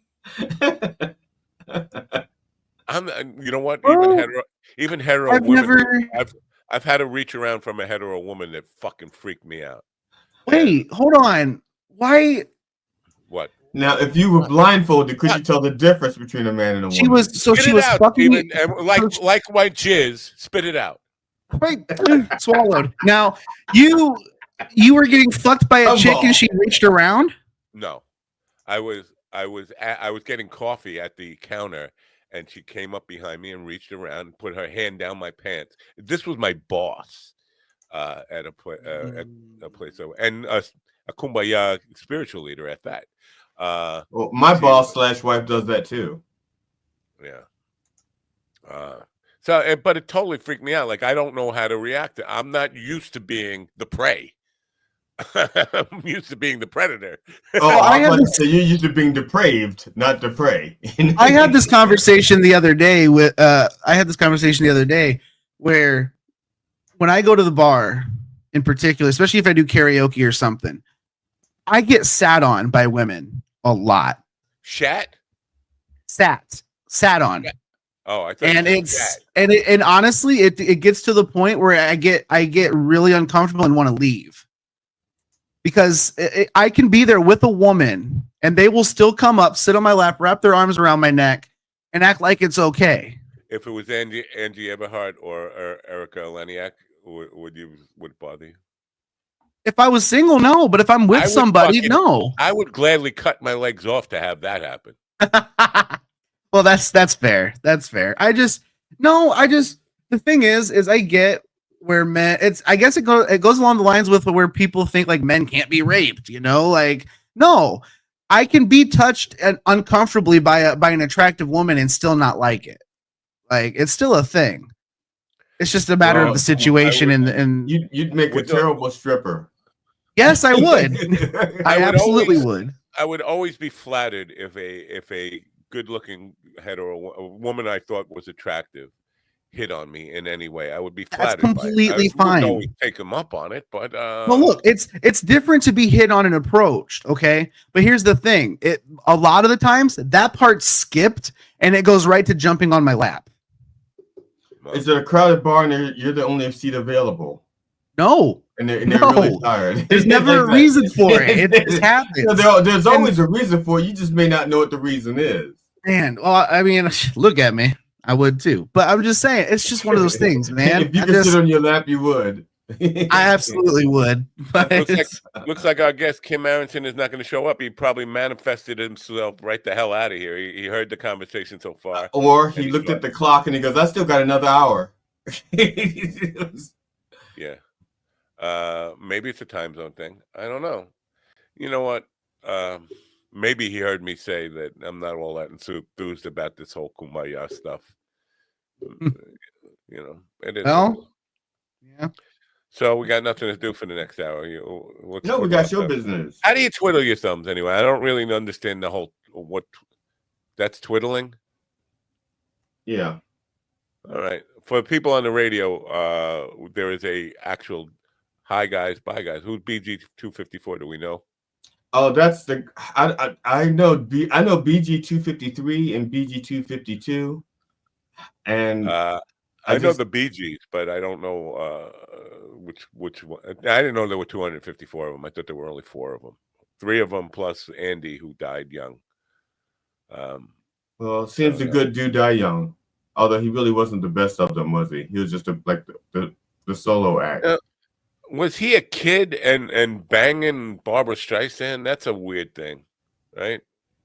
I think he was a kid and Barbara Streisand was banging him. Well, it's still. I mean, no, she was the experienced one. He's just lucky. If I'm a hot young pop star, which I never was, of course, but if I were, Barbara Streisand. Which part? Hot or young or pop or star?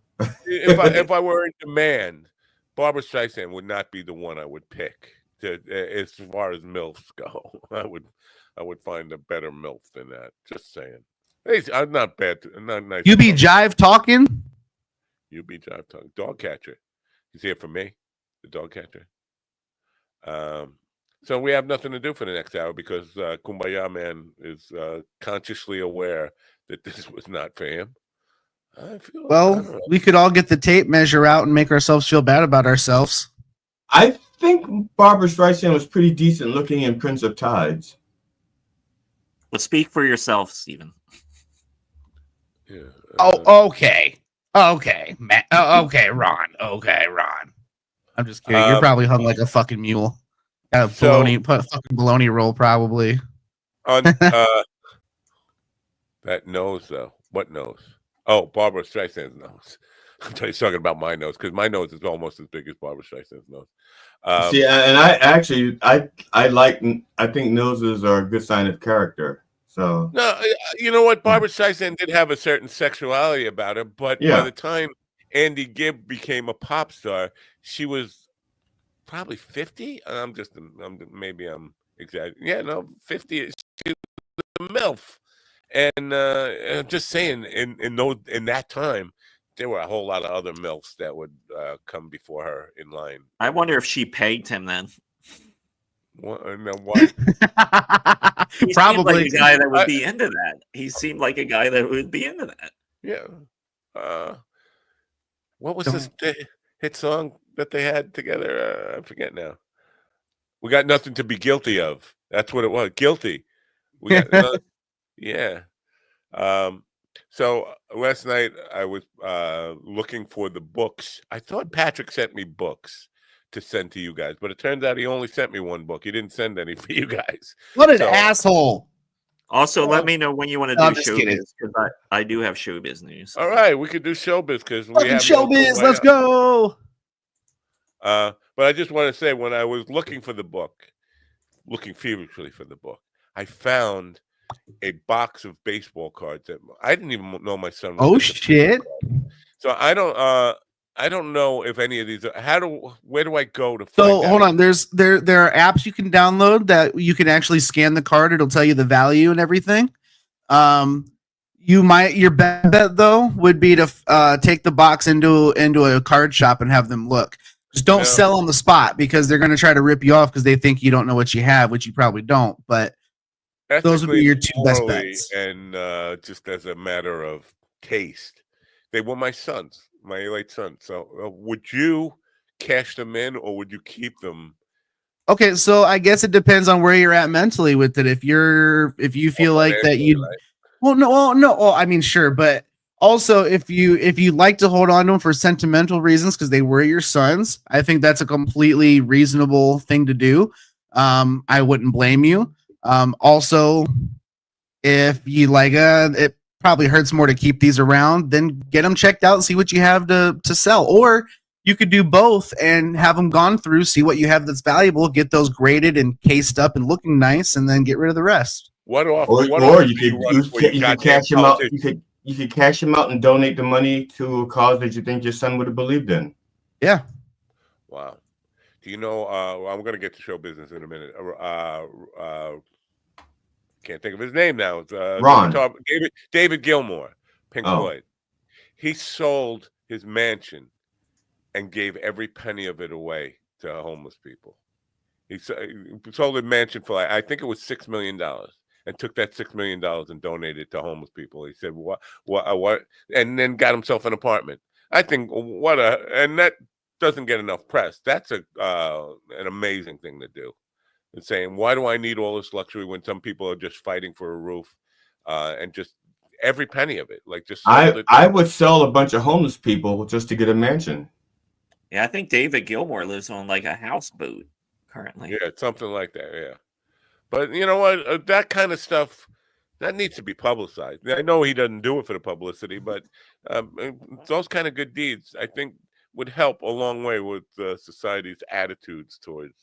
There's a few celebrities out there who have said that, for example, they're not going to give their fortune just to their kids. They're going to give them a little bit and then donate the rest. I think Terry Crews is one of those.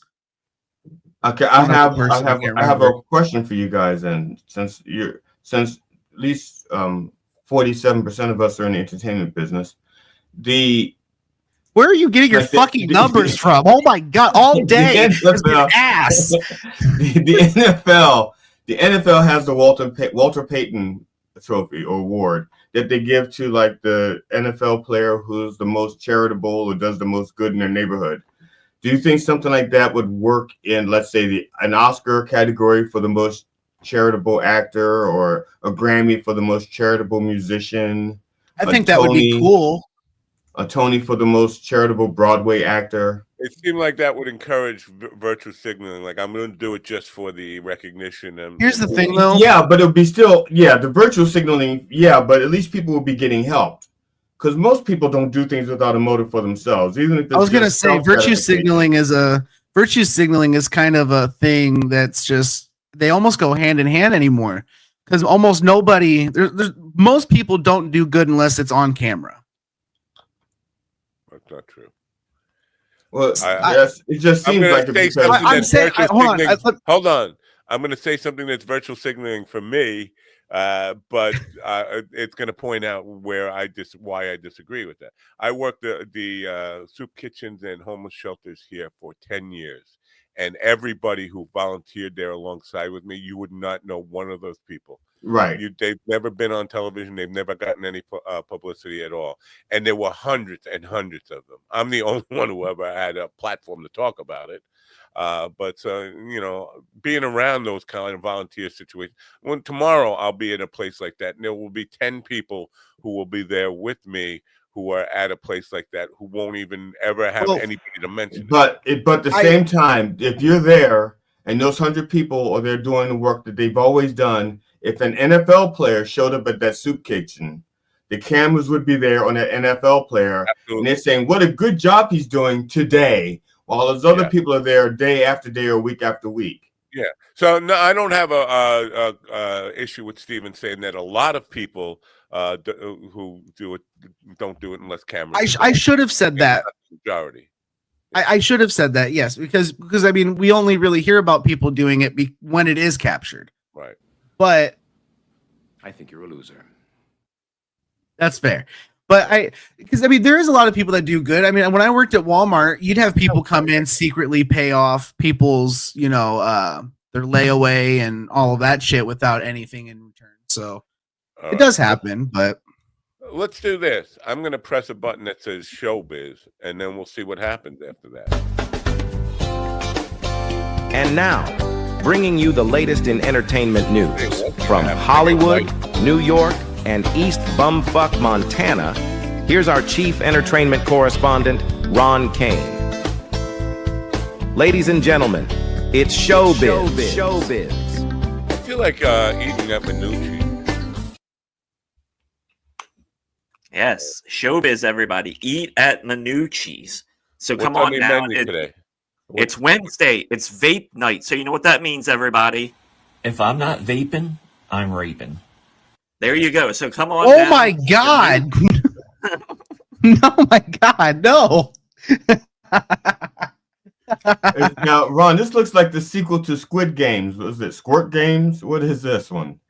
I don't know. It's from some South Korean movie. I just thought the picture was interesting, so I was like, "Yeah, I'll use that."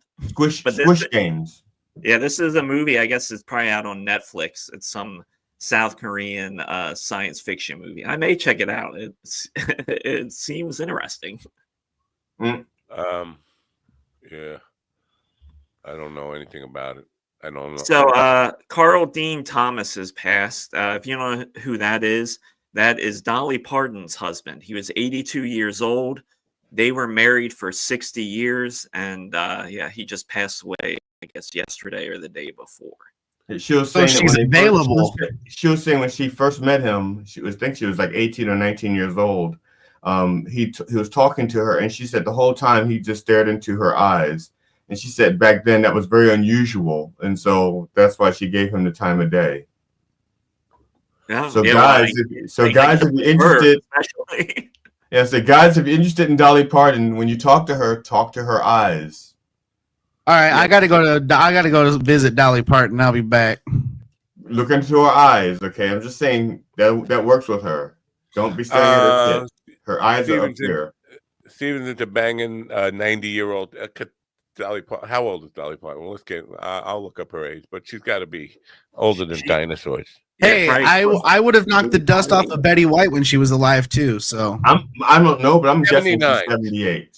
Okay, 79. 79. So I was going to guess 78. I did guess 78. 79. That's only 43 years older than me. That's not bad. Yeah. Well, she married him at 19, so there you go. They were together for 60 years. Yeah. So this is a strange story. This is Faster Pussycat, and you're like, who the fuck are these guys? I remember the name. Yeah. Well, Faster Pussycat was a 80s metal band, and they were like right before Guns N' Roses, and they were kind of very dirty, like Guns N' Roses. Well, they were on an 80s cruise, and the lead singer of Faster Pussycat, his fiance apparently fell off the boat. Fell? She fell. Pushed. So, Pushed, I say. So they had Duck, an I say. 80s themed cruise, and she died on it. Yeah, duck, I says. So there you go. Swim, I says. Yeah. So this is Big Puss and Jon Stewart. Jon Stewart said he would gladly have Elon Musk come on the Daily Show. He said he's game for it, and he said they can do unedited, like they do with Usually all their do, yeah. interviews. Yeah. And he said they can go for 5 minutes or they can go for 2 hours. He's cool with it. Wow. But now, if you know anything about this story, Elon Musk has backed down from this shit because he was afraid of Mark Zuckerberg. So what do you expect? Also, Elon said that he didn't think that Jon Stewart could be impartial, and so Jon Stewart's retort was that, you mean like somebody who's like given $277 million to a candidate and is now and also backing Trump and AFD, so. Yeah. Can't be, like Elon might be somewhat impartial in any way. Give me a fucking break, you fucking dick. No, Musk is just a coward. He's just a pussy coward.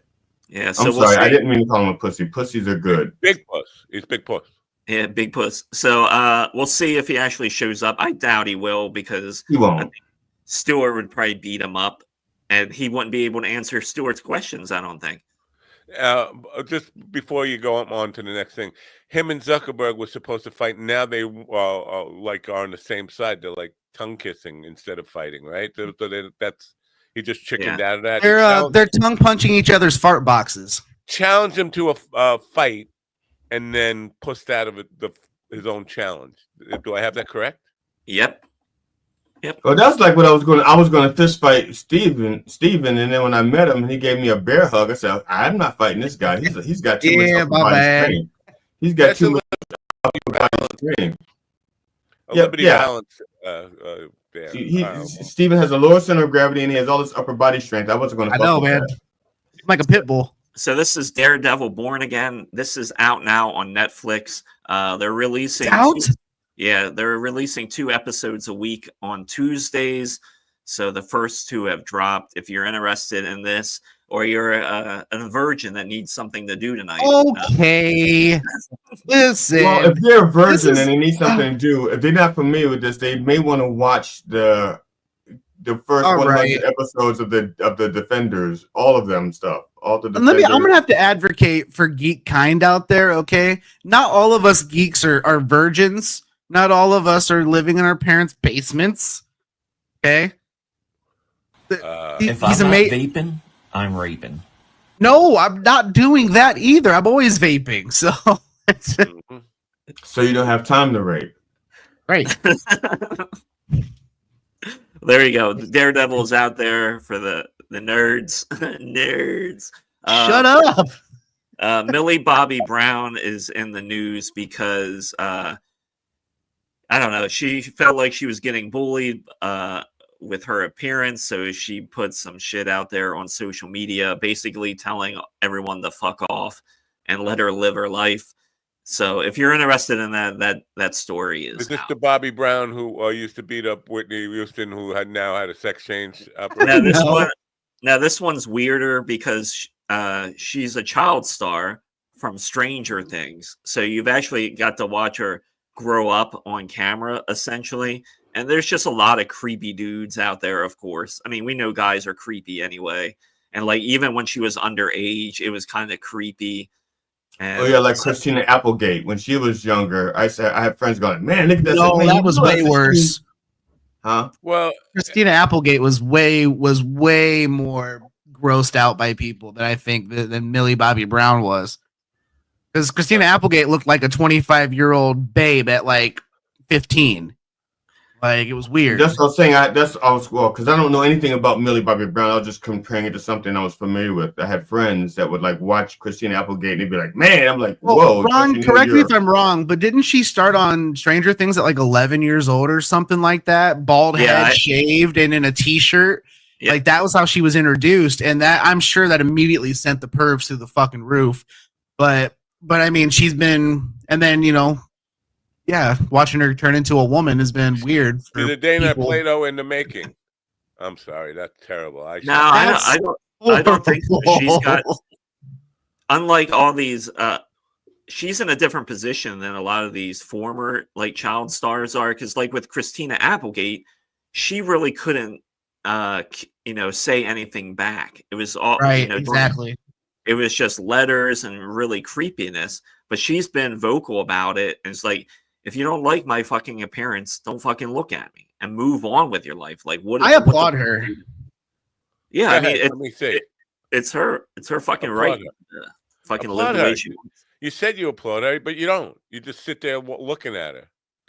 All right. Okay. Now we can move on. Go, Millie Bobby Brown. Fuck those people.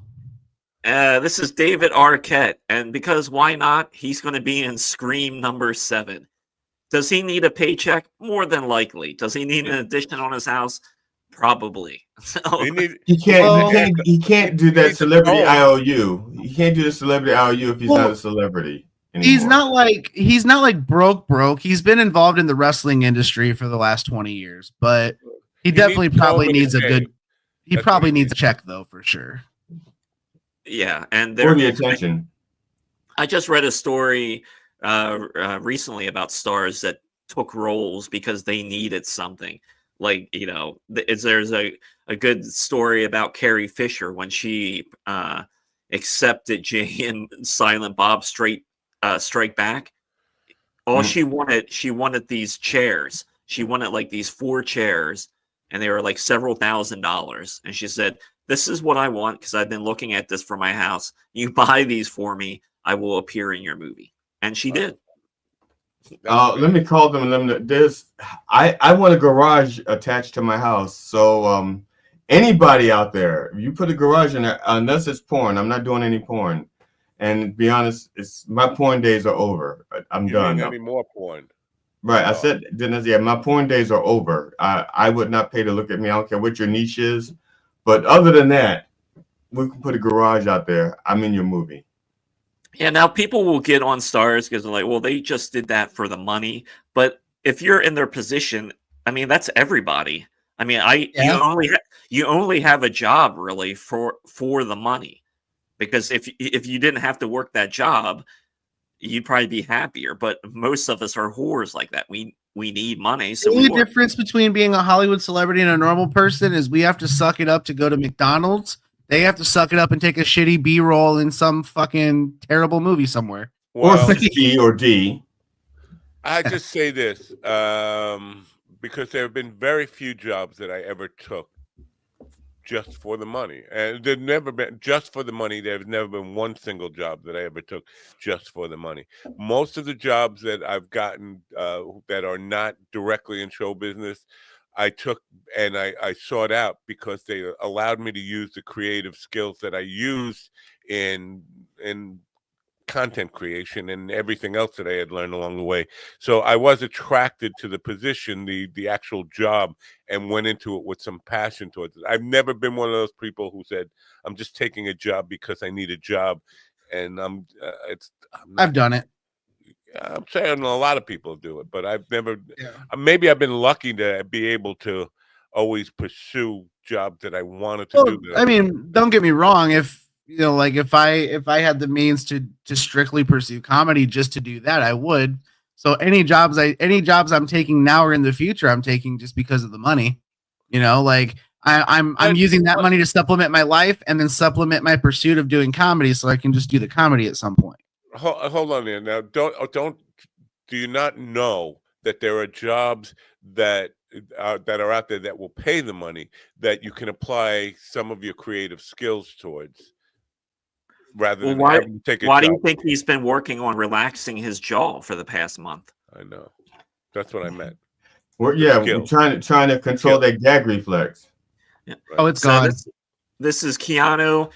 He was just asking about if he was going to do a John Wick 5, and At he 70?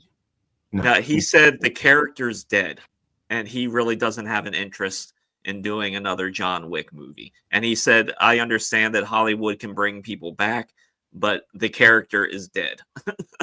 I've heard that he's pretty on the boat of trying to get Constantine 2 going. I don't think he has any interest in John Wick anyway. No, I think it served its purpose. And I've seen parts of the fourth one, and it's I don't know. I haven't. The fourth one is running the risk, if they did a fifth one, of being like the Fast and Furious franchise. Yeah. And I think 4 was perfect. I think 4 was a good way to send him off, and I don't think they should touch it. There is a. I think if they do a sequel, they should do it with the dog, who is now avenging John Wick's death, and the dog is going around killing everybody who was involved in John Wick's death. There is a rule of 3 in creative arts that I know you say 4, but I don't know. 4 seems like just one too many. Well, 3. Like Ron said, that fourth movie was eh. So I mean, they probably could have stopped at 3 and been perfect, realistically. But the fourth one was exactly. It was one step away from being too much. 5 would have been too much. So. Yeah, to me, is when you start watching, especially like 4, and you see it's like 2.5 hours, and it's just people shooting each other. It's like, why am I watching this? It definitely would have been different if there was a little more monologue, but it really is almost of the 2.5 hours. It's probably a good hour, 55 minutes of just people getting their bodies blown off with guns.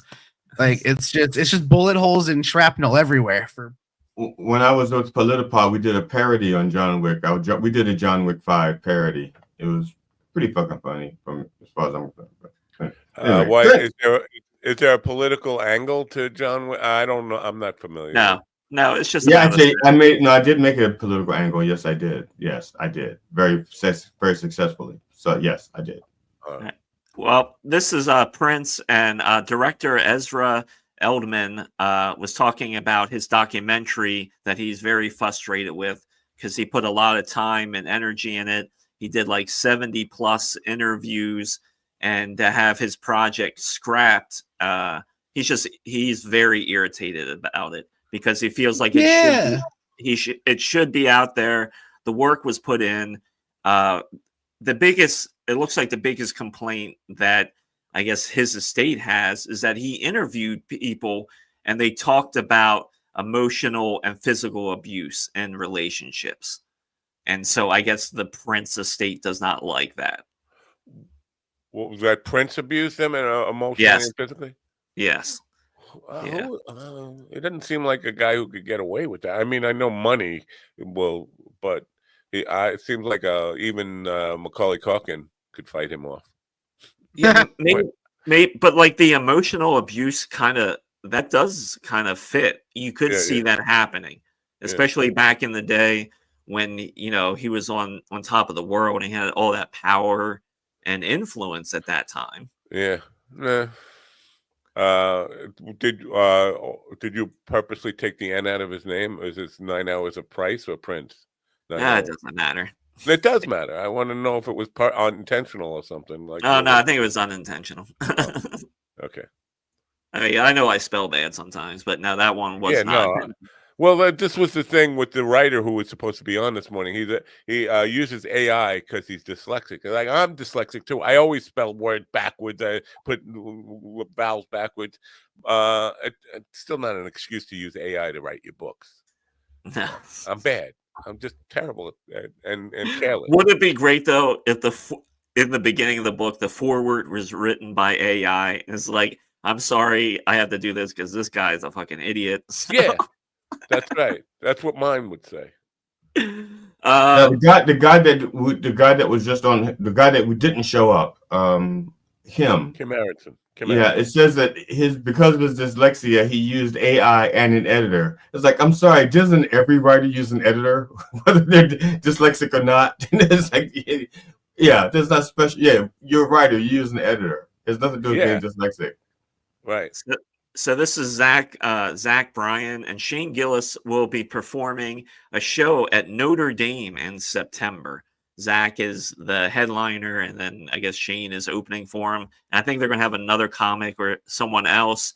But Zach Bryan is currently having his own issues with a past relationship because he broke up with his current wife, and it's not great. But anyway, if you want to go to Notre Dame in September to see these guys, there you go. There you go, Stephen. Yeah. So enjoy the suffering, everybody. I can't. He smells like fart. I would go to see. Shane Gillis. Ooh. I would go to see Shane Gillis, but I'm not going to see Zach Bryan. I don't know who Zach Bryan is. So that woman was really holding a sign that said, "This is not normal," right? Yes. Yeah. Of course, it's not normal. It's not a bug. It's a feature. This is what the people who support him are doing because it's not normal. They don't like normal, which is I have a problem with the word normal because I don't know what normal is. I'm going to say expected as opposed to normal, but yeah, they want their normal. They don't want our normal. When did Stevie Wonder get here? No, he showed up at Showbiz. Speak American. Shout out to my brother for throwing a monster in the fridge for me before he went to work this morning. Mighty nice of him. Did he bring enough for everybody? No, he didn't. That's what I call schlong division. I got a monster in my pants if you're interested. Oh boy. I don't have an answer for that. I don't know. I wanted to say the name of the guy, but I can't remember the guy who sang for B-52s. I got a monster in my pants. I can't remember his name. Fred something? I don't know. Yeah, Fred, Sanford. You're right. Fred Sanford. It's Fred something. Fred something. You must be the Monopoly guy. I must be. I won. Fred Armitage. I passed $200 and I got go. Last night I saw a clip on social media from David Johansen's first appearance on David Letterman. I think right around it was probably within the first year of Letterman's late night show. Hiram Bullock was still the guitar player. He did the Animals medley that he did that on MTV that first year. That was one of the most played clips over and over again. And then he did Stranded in the Jungle, which he did terrible. But it was a really awkward interview in between because David Letterman wanted to know about the New York Dolls, and Johansen didn't want to talk about that. He wanted to talk about where he was now because New York Dolls, for people who don't know, in the early 70s, one of the very first gender-bending type of punk rock bands before punk was a thing. New York Dolls were putting on makeup and cross-dressing a little bit. A bunch of guys called the New York Dolls, but he didn't seem comfortable with it. It's an interesting interview to watch because this is what launched David Johansen's career, but he just did not want to. He almost wanted can we move on and not talk about that? Now, they did a documentary, but not about David Johansen per se, but about his alter ego. Was it Buster Poindexter? Buster Poindexter, yeah. Did you see that documentary? No. Well, actually, it was a documentary and a concert. He did like a small concert at a piano bar, and it was both. Right. I can't remember the name of it. Really good movies. A couple of movies. One was about gambling with Richard Dreyfuss, and they were at Hialeah Park in Florida. It was all about gambling. And really good in that. If you know anything about the horse racing fanatics, especially back in the day when horse racing was huge in this country, he played that part so good. And then the cab driver in Scrooged and all that kind of stuff. That's right. I forgot about that. Yeah. Yeah. He had a decent film career. I mean, he wasn't a star, but he had a hell of a lot more roles than I did. I love rolling. Well, I know you do. Roll me a big fatty. Oh, you. I don't have any papers. I just have a bowl. Yeah, I was gonna say, don't you even try rolling me? I'm losing weight. Yeah. So He's trying to get back in dancing physique so he can get back on the stage. Maybe I'll contact Kim Arrington and say, "What was it? Was it my breath? What was it? Why could I use a mint? Is that the problem?" I think he was insulted by the way I introduced him on Govs. You introduced him on Govs? What do you mean? Well, on Govs, so whenever on the Govs side, I say good morning and I say who the guest is. Oh, and what did you say? What did you say about him? Welcome to Coffee Dome. Our guest today is dyslexic author. And then I wrote MKI. And then I wrote SONARON. Sansron? What does MKI stand for? That's Kim spelled when you mix up the letters if you're dyslexic. I get. There you go. You dick. See, I'm the kind of guy who needs jokes explained to him, which is not good. See, but once it's explained, you're like, oh, I get it now. Oh yeah, that's funny. That is funny. Yeah, I like it. Tonight. Welcome to Boomer Corner, the only corner that you can get stuck in. Tonight at 8 p.m. I really don't want to do this. I just want to quit. Can this be the just to end Mind Dog TV right here, right now? Tonight at 8 p.m. I'm scheduled to have Daniel Tassan, who holds a graduate degree from the University of British Columbia in stem cell biology. The subject is the biggest biohack you're not doing. I guess what I'm just guessing what this means is I should go out and find somebody and steal stem cells from them. Just some pregnant woman just jab a needle into her, stab her stem cells, and inject them into my brain. Right? That's the biggest biohack I'm doing. Yeah. I don't know. Tomorrow I will be late to the show. Where will you be? I have a job interview at Ace Hardware. Yes, I have an interview at 9 a.m. So, Ace Hardware interview with a bear or an otter? I'll have to ask. My brother used to work there before he started working at the bank. So, your brother? No, is this a real brother or your brother from another mother? Brother from another mother. He's pretty much the only family I have. Like, yeah. That's sad. Yeah. Now, I say that as a person who has disowned everybody in his family. My wife is really my whole world right now. I got nothing. And if she leaves me, and she probably will, she probably has, and I don't even know yet. I'll be she leaves you, the chickens will go also. If she's leaving, the chickens leaving because they know that they're loyal. Yeah, but I don't talk to my parents. My siblings are off doing their own thing in different states and whatnot. So yeah, he's my brother. You know what happened yesterday? The turkeys came back, and the chickens. Did they? The chickens and the turkeys kind of faced off a little bit. Did they kill the cats though? Like jets and sharks. Cluck cluck cluck cluck cluck cluck cluck cluck cluck cluck gobble gobble. Is that a West Side Story joke? Yeah, it's pretty good. The chickens chickened out, which is because the turkeys initially abandoned the turf. They gave up the ground they worked so hard to establish territory on. When the chickens moved in, the turkeys ran away for 3 months, but then they came back and the chickens chickened out. So and the turkeys went out and they started lifting weights. the tide of the water had changed. Yeah, exactly. That's what happened. They were training with who was the guy Customato who trained Mike Steven Seagal? No. That's who Queen Elizabeth studied with, Steven Seagal. Here's a couple of the titles from the books that we were going to be talking about if Kim Arrington had shown up. First one and there were too many for me to actually get books to show all the pictures of.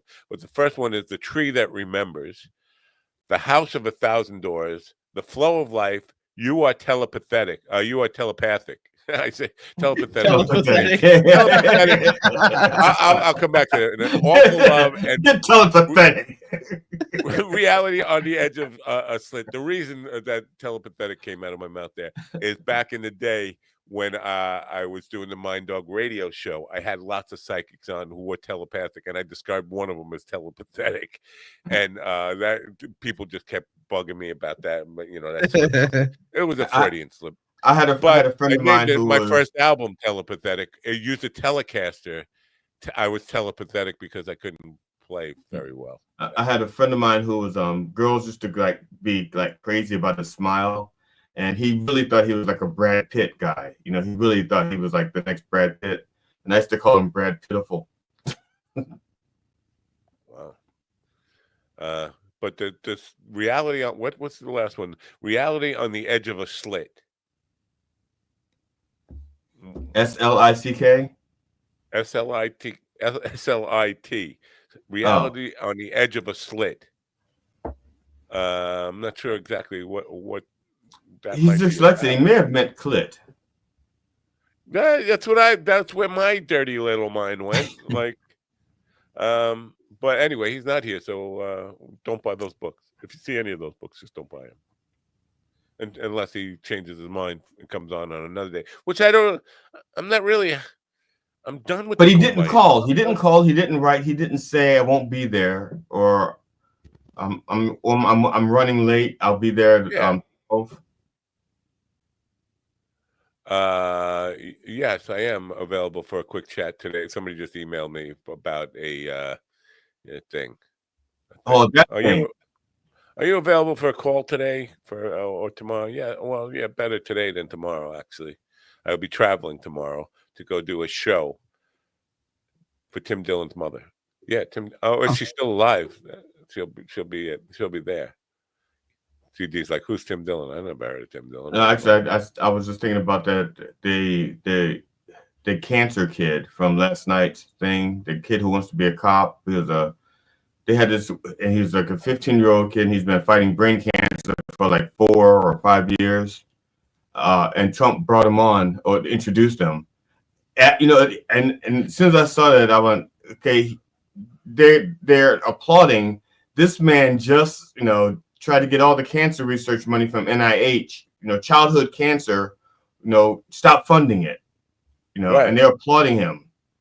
Trump was like, no, they're don't cut child cancer research. But what are PFAs? Because somebody's saying he also deregulated cancer causing PFAs. What are PFAs? I have no idea. Prophylactic additives.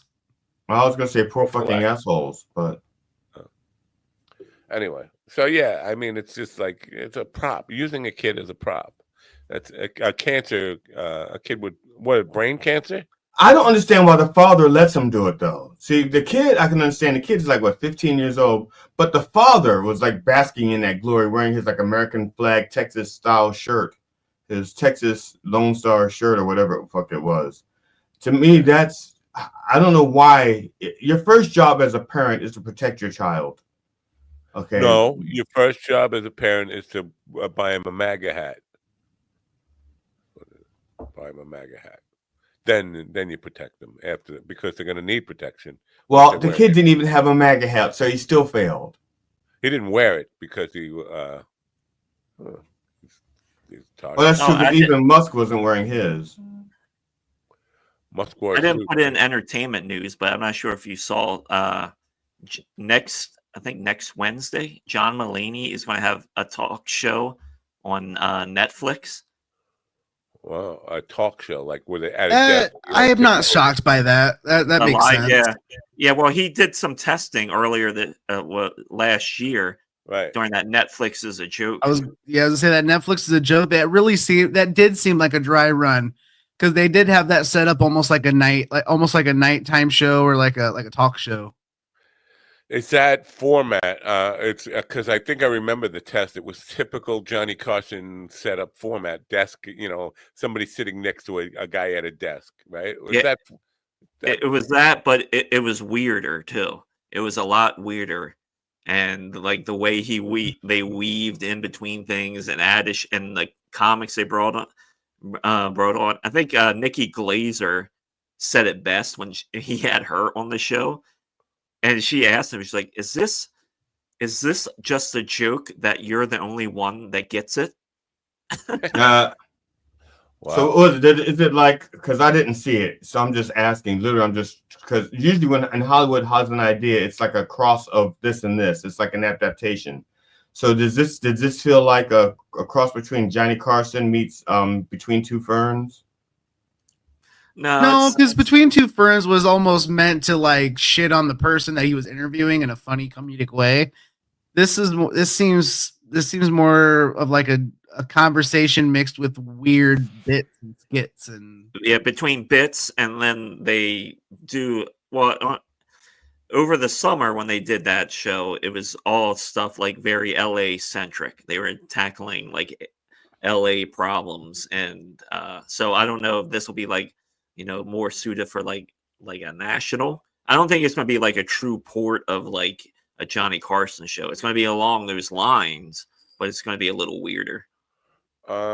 This Julie's Chica 159 person keeps commenting on. They hung up on this Kobe Fox thing. They thank you for a great interview. Please allow me some thoughts inspired by the interview, and they keep going on. More comments. Cycles of homophobia described by somebody over 60. Phase 1: blatant homophobia, denying the existence of being gay. So that's basically the Republican Party. Right? Okay, Over 60, yeah. denying that they're all gay. I mean, most of them anyway. It's good to see somebody inspired by some of these fucking conversations that we had, that they feel like they need to add, commentary on it. That's good stuff. This one, the Kobe Fox thing, got more comments than, wow, look at them all. Holy crap. I think everybody who watched that show must have commented on it. And that's well, they didn't do it over here where we could see it, because they don't do it. No, they don't. Like a week. It's not in the live. Not in the live chat. It's in the post. When it's up after it's live, that's when all those comments come in. The live chat just disappears. You don't even see that unless you rewatch the video, and then it shows the replay of the live chat on there. These comments are all post live. If that makes any sense. Post live. Dead. Anyway. Yeah. All right. I think we're done here. Are we done? No, it's too. We still got 24 minutes. If you got anything to say about anything, I'm out of subject matter. I don't even know what I want to talk about. What about egg sandwiches from Long Island? Because I bring it up because in Sturgis, Michigan, there is a breakfast shop, and they say their sign says. It's like a normal better than sex. Well, it's like a normal like deli name, but it said New York style deli. Ooh, so they have. But that's the thing. When I looked up when I went over there, when we stopped over there, they did not have egg sandwiches. Well, maybe it's the price of eggs right now. Yeah. Because they had an egg sandwich, it would be almost as much as. I didn't see it on the menu, but maybe it could be it. It's special. They have it there, but it's like market price. They don't have the price on it. It's like market price. $17 sandwich. Here's first of all, a local politician here on Long Island said, if the price of eggs concern you, get yourself some chickens and raise them in your yard. That's not gonna, because bird flu is definitely not. It's a thing, and you don't want to invite it. We have. Well, not just that, but are they going to waive all the fines people get for having chicken in city limits? Oh, where I live. Well, where you're at's fine, but if he's saying that to the general public, again, this was a local politician, somebody in the local. You mean like, okay, I see what you're saying. Yeah. You said local. I thought governor for some reason. You thought I said loco. That works. Yeah. But now there was an announcement yesterday, because Smith Point Park, where William, what was his name, the poet, Walt Whitman, where his estate. I think he made candy. Well, yeah, well, he does now. Now that he's been dead for 150 years, he's been big in candy. But because he made a sampler. At his estate, there's a beach and a park, and it's a place where a lot of people go. They put out an announcement yesterday: don't bring your dogs down there because, and this is weird, don't bring your dogs down there because 150 cases of birds with bird flu have shown up there. Now dogs are catching them from birds, which is maybe I don't know if cows are getting it, then why not dogs? Because aren't dogs like bovine, like cattle? I don't know. I'm not a bird flu expert. Okay, you've called dogs cattle. You've said 1/4 of us, which you said was like 14%. 12%. You can't even do math. It's 12.5%. It's not 12.5%. You have like no. Is this like? Where'd you go? The Terrence Howard School of Math? What's wrong with you? Sounds like you did. Is this CPM's color people math? I don't understand. That is racist. Oh my. Yes, it is. That is so fucking racist. It's so racist that even I'm repulsed by it, and I'm full of racism. All right, play the tape of Matt saying the N-word 11 times in the last 3 months. 11? That's short No. change. Yeah. Short change. No, we're only counting what you said on the air, not what you say when you're in traffic or home alone. Oh no, I never say. I only say it on the air. I would never say it. Oh, that's good. At least you're honest. The reason I just feel like saying the N-word is like saying I got to go number one. I got to go number two. It's so fucking childlike. And there's a difference between saying it in a way that a lot of people I know in hatred, like, look at that. Yeah, no, I get you. Rather than saying Donald like Trump I said, you don't say it like I said. Well, no, you're right. You're right. Anything can be said in a, the intent behind it really is what determines how it's taken, which I get that. We had a friend of the family. His name is Faggot Frank, and that was the name he answered to. What was his name? Faggot Frank. Faggot Frank. Now I did not really know who he was at first because I found out about him because we were going through photo albums, and there was this picture of this guy vaping. There was a picture of this guy wearing he was flamboyantly dressed. He had a feathered boa and like a fedora, but it was like cocked to the side and really, like kind of glamorous. You could tell he was flamboyant. And I said to my mother, "Who's this?" And my mother goes, "Oh, that's a friend of your father's. That's Faggot Frank." And my nephew lost his shit. My nephew goes, "You can't say that." My mother goes, "That was his name. That's what we called him." And my nephew is like 8 years younger than me, so he doesn't remember all the people that came in our house who had names like Black Sambo, Buckwheat. People. We had friends with names like that. So Slappity. Yeah, Buckwheat. Yeah. And Buckwheat was called Buckwheat because she played Buckwheat on Broadway. And I guess she never got over being a child star. And so that was like what she was known for the rest of her life. So even as a grown woman, they were still calling her Buckwheat. I mean, I legitimately went by Crippled Steve from 15 until I was 26 years old. That would be a good stage name. Better than, I have to say, I like it better than the sitcom. Crippled Steve. No, because the sitcom's just it doesn't need to be included. It's just people know what it is. But if I just strictly went by Crippled Steve, that's so gimmicky. That's gross. Yeah, but with Crippled Steve, you have a built-in theme song. Like, here comes Crippled Steve. He tell Angel, like the band. No, actually, he doesn't get the reference. He doesn't get the reference. I don't get the reference, but there's 4 songs that are played for me when they're like, "Do you want a walk-up song?" And I'm like, "I want a wheel-up song." And they're like, "Okay, well, I'll pick one."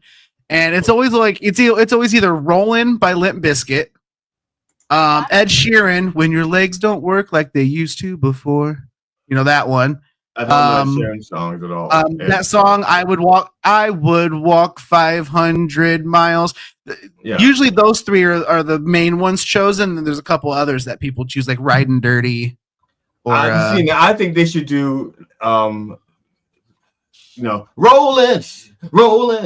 rolling on a river. That's a good one. I haven't heard that one yet. But 500 Mile song, and I remember driving home from Governor's that night, wanting to kill GD for putting that song in my fucking head.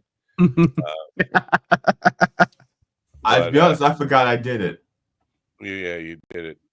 I really appreciate when people pick those songs, because that gives me an automatic 1 or 2 minutes to be able to go up and just fuck around with. Yeah. I appreciate it. I was impressed with the fact that the guy was singing along.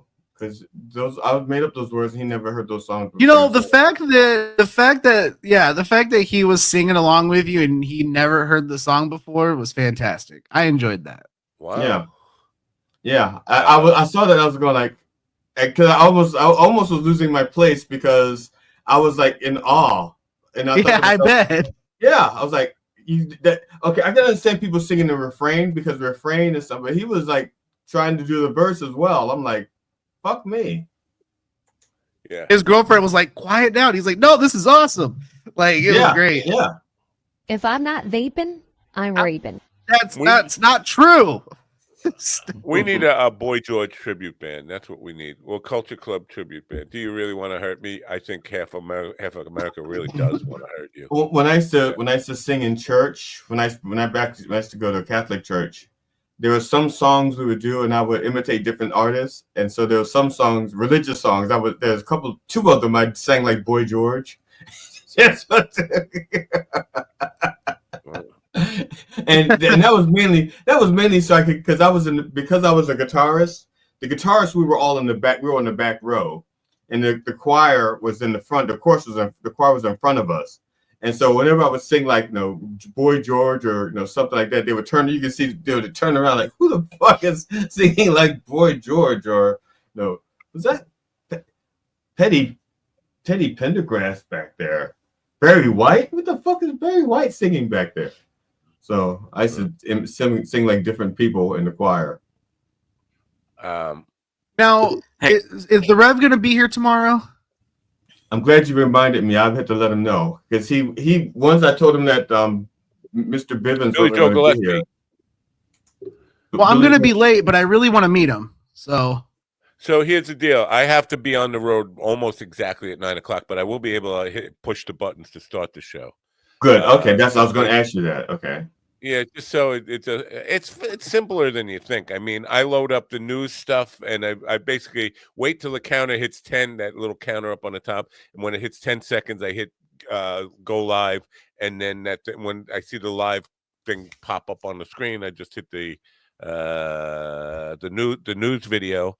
And then in the meantime, I can hit live on Instagram. And see, that's what I was always wondering about the order because Instagram. Well, when you do it though, Instagram doesn't ask you for a password because it's your equipment. If I were to do it, I'd have to have your credentials. Welcome to Boomer Corner, the only corner that you can get stuck in. Oh, what background now? That song. Play it again. All right. Welcome to Boomer Corner, the only corner that you can get stuck in. You know what it is? Holy fuck, it's one of my songs. Seriously, I got a song called Woodcleft Avenue, and it's exactly that. Play it right now, Matt. Play it. Can you find it? Play it. Prove it. Show us the evidence. All right, you guys talk among yourselves. I'll see if I can find it. Okay, so Ron, where you go? Are you? How did the thing go with Give a Hoot Comedy? Did you do that one already? Yeah, I did that this past Saturday. And how did it go? It was like I did fine. They just weren't there. It was tough. It was a fundraiser for like a chorus. On all of his gigs, those are Irv Loring's. Yeah, it's like one day a week they do a fundraiser show. Right. But like they had like 2 kids come up and sing songs before the show, and the show was not fun. Like it just wasn't a fun show. Like you really had to pull teeth out of it. And even talking to the headliner after it, he was like, Jesus Christ, that was tough. Because they get to pull the fun out of fundraising. I've never been to a show where I showed up to the show and it was like, oh, we're just gonna do this. It just, I don't know. And it was supposed to be part of this festival, but then they couldn't sell that show, so then they kind of like put us on these other shows. Like if it was up to me, I wouldn't have chosen to do that show. Honestly, it's okay. They just weren't. Yeah, it was not fun. All right. I pulled down the Woodcleft Avenue thing from YouTube because it's a Rockin' 45 thing, and I was spiteful of when I left the band. But I can bring up just a little bit of it. And you might not be able to, if you're not a musician, you might not get the correspondence here, but it is that exact same progression, same stuff here. Let me see. Walk the mile with me. We can share a laugh. Yeah. We can dance and we can sing down on Woodcleft Avenue. Raise a glass. I love my dog. I love you. I love having the dog be the best friend of my mind. All right. I'm going to be honest. To my untrained ears, I don't hear the similarity at all. I heard it. I could hear it. You can hear a little. Welcome to Boomer Corner, the only corner that you can get stuck in. And then D back to G. Oh, well, okay. To me, the one Ron has sounds like a circus song, and then the other one just sounds like regular music. So I don't know what the difference is. I mean, I know the difference. I don't see what the similarities are. But I'm also an idiot when it comes to music. So you definitely are an idiot. Well, we could tell that from some of your tastes. The sheer fact that you aren't familiar with Crack the Sky lets me know that you're. Or Cripple Creek. You should be. Wow, now I'm offended and amused. I don't even know what that means. The Cripple Creek is a song. CD started singing it to you before when you were talking about Crippled Steve, and that should be your roll-up song.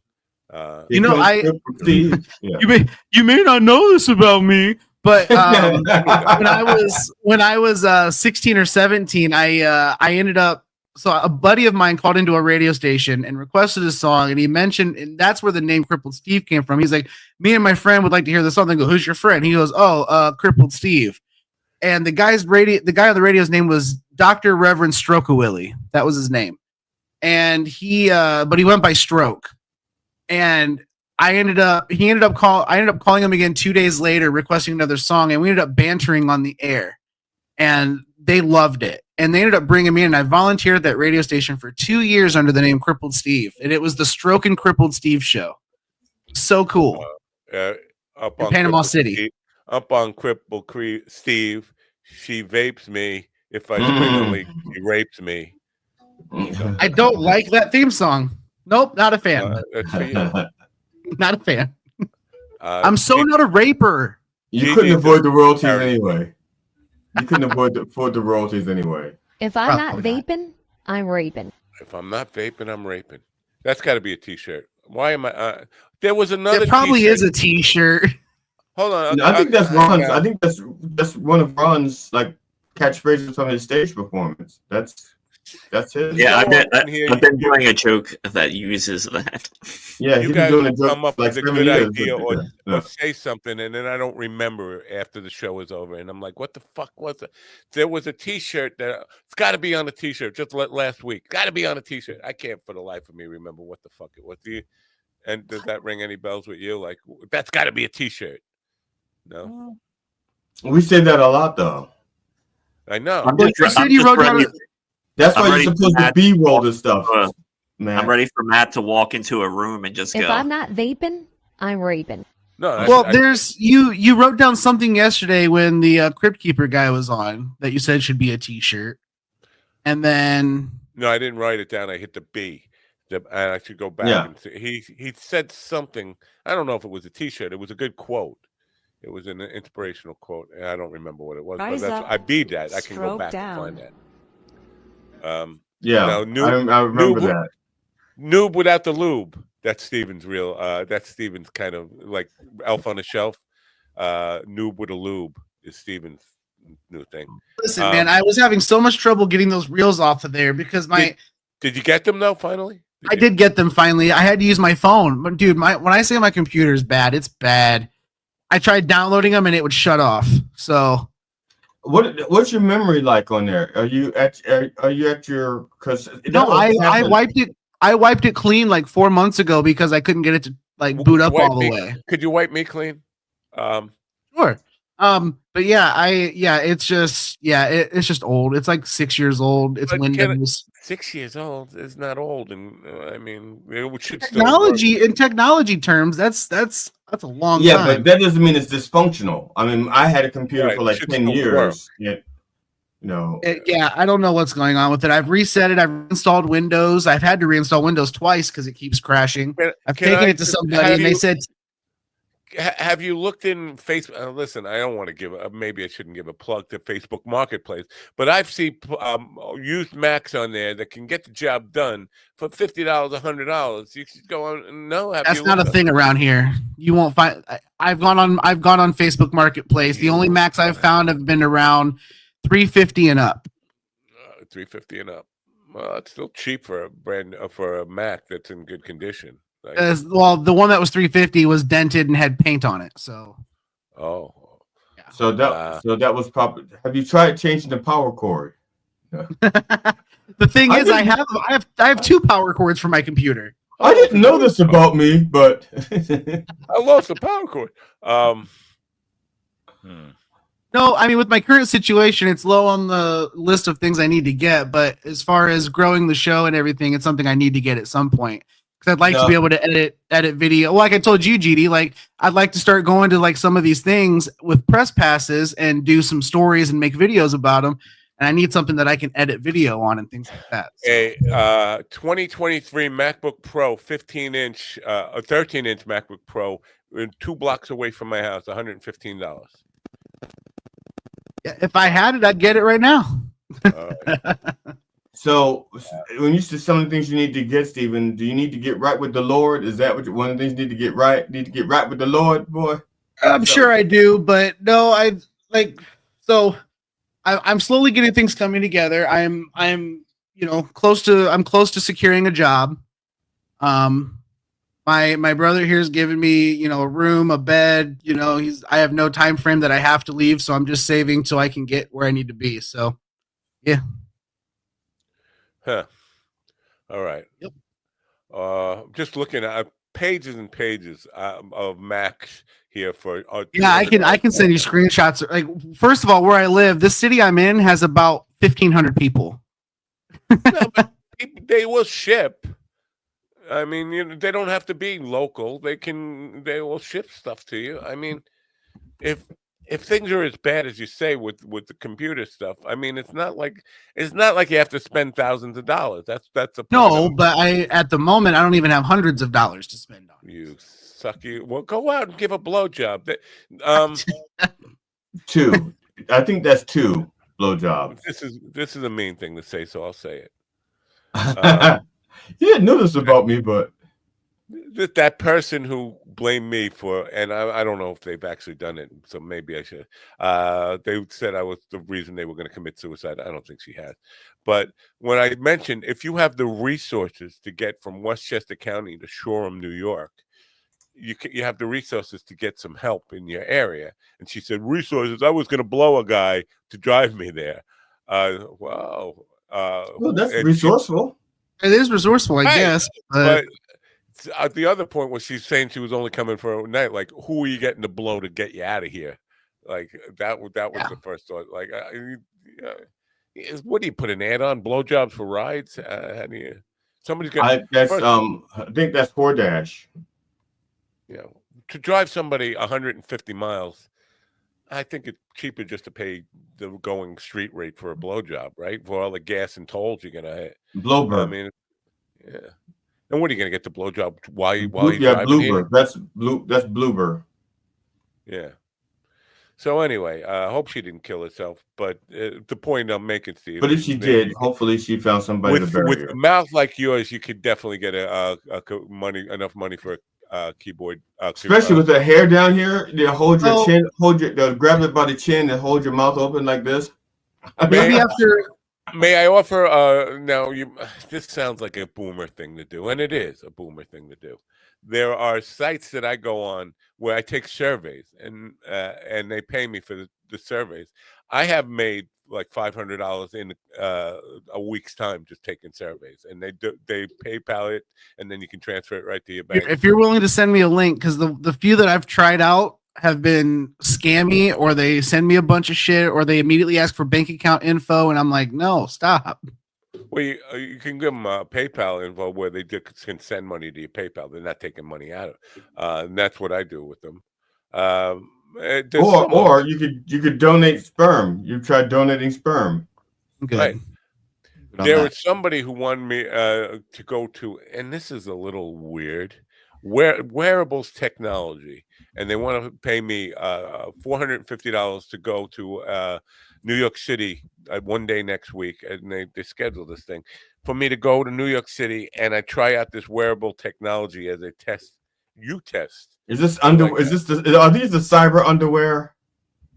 I don't know what it is. That's why I'm it's a technology company that's doing a test for its wearables. Like, is it? My first thought was it was like a wearable computer device or one of those things, fitness or iWatch or whatever the fuck those things are.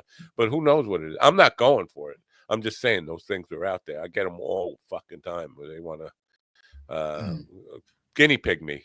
I'll figure it out. I do have to figure something out, but I think if I save for another month or so, I might be able to figure something out. Save schmave. That's what I say. Save. Well, right now I'm having to save and live off of my disability checks, so I don't have a ton left after bills. And we're taking that right away from you. That's the first thing to go. Yeah. So. I think Doge needs the money. Musk needs whatever your disability check was. The man with $500 billion needs Stephen's $2,000 disability check or whatever it is. Oh God, dude! If I was getting that, I would buy a computer today. Oh, I get a third of that. Ooh. Well, how do you live on that? I get like $1,100 a month, man. That's it. See now, not to guilt you or any of this kind of stuff, but I think you could work a full-time job. You're smart, you're capable, you just can't do a job that requires legs. You put smart and capable. No, I'm going back to work. I was in a situation where I was able to be on disability and follow, and get my health back in order. And no, I'm more than ready to go back to the workforce. That's why I'm looking for a job now. I have to whisper this part because they're home today. My stepdaughter and her fiance live here. Now he's on disability. What? His parents, I think, milked him, like forced him to get on disability so that they could steal the money from him. Well, I was in a very similar situation. My parents got me on disability when I was, or on like SSI when I was 12 or 13. And they were receiving overpayments from the government, which is why my check is so low, because they were stealing overpayments for years. And then when I became 18, they're like, oh, well, you owe us $35,000 in overpayments. So they take like $500 out of my check every month for that. And then they forced me on Medicare. They charged me $175 for that. So how despicable is it that your parents will try to use your own disability and now stop him from being independent because he's getting married and he's going to be he practically does live here now, and they don't want him getting his check, so they're kind of going to court to fight to keep his I totally feel that, dude. My parents, I'm pretty sure my dad named me after him so he could use my credit. Because by the time I was 18, I had 3 bad bank accounts. I owed DirecTV and Dish Network money. Like I had a car loan in my name. Like you I get it. Trash piece of shit. That's all I know. My parents fucked me. I was fucked right out the gate. But I don't use it as you had a little brother. You had a little brother that your mother had, and he tried to break his back on purpose so they could have, and it just didn't work out. I was the only one that was broken, but they took the most advantage for sure, man. They tried it again. They tried to break another one, but they pulled too hard. Pulled the thing right in half. Well, at the end of the day, though, I could use all that as an excuse, but no, that's why I'm going back to the workforce. I've had multiple job interviews. I have more tomorrow, and this is what you're doing tomorrow. You're not blowing somebody at Ace Hardware. Not blowing them, just going to talk to them. Are you seriously going for a job at Ace Hardware? Yeah. As a assistant manager, yeah. Well, maybe we'll meet up there in the parking lot one day. But yeah, I want to go back to the workforce. I want to get back on my feet. No pun intended. Because he was not sure whether I was going to shove my 2-inch cock in his face. Butter me with Crisco and call me a mule. I absolutely will do that. And I'll get the computer situation figured out. All right. Say the words. Don't forget to turn on your radio.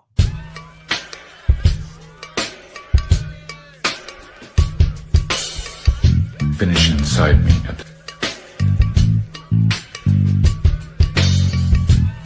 Finish inside me. I don't have an answer for that. Finish inside me.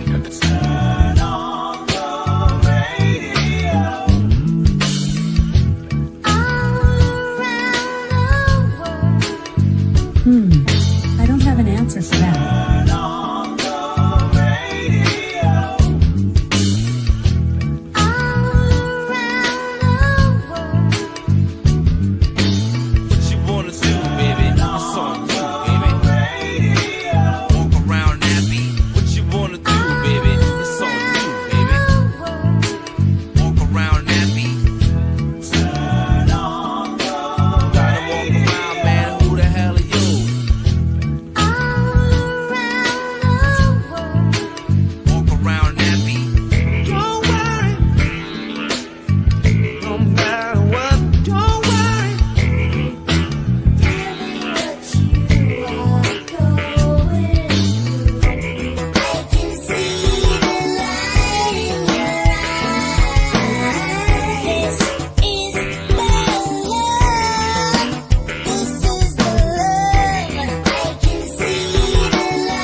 listen to me now.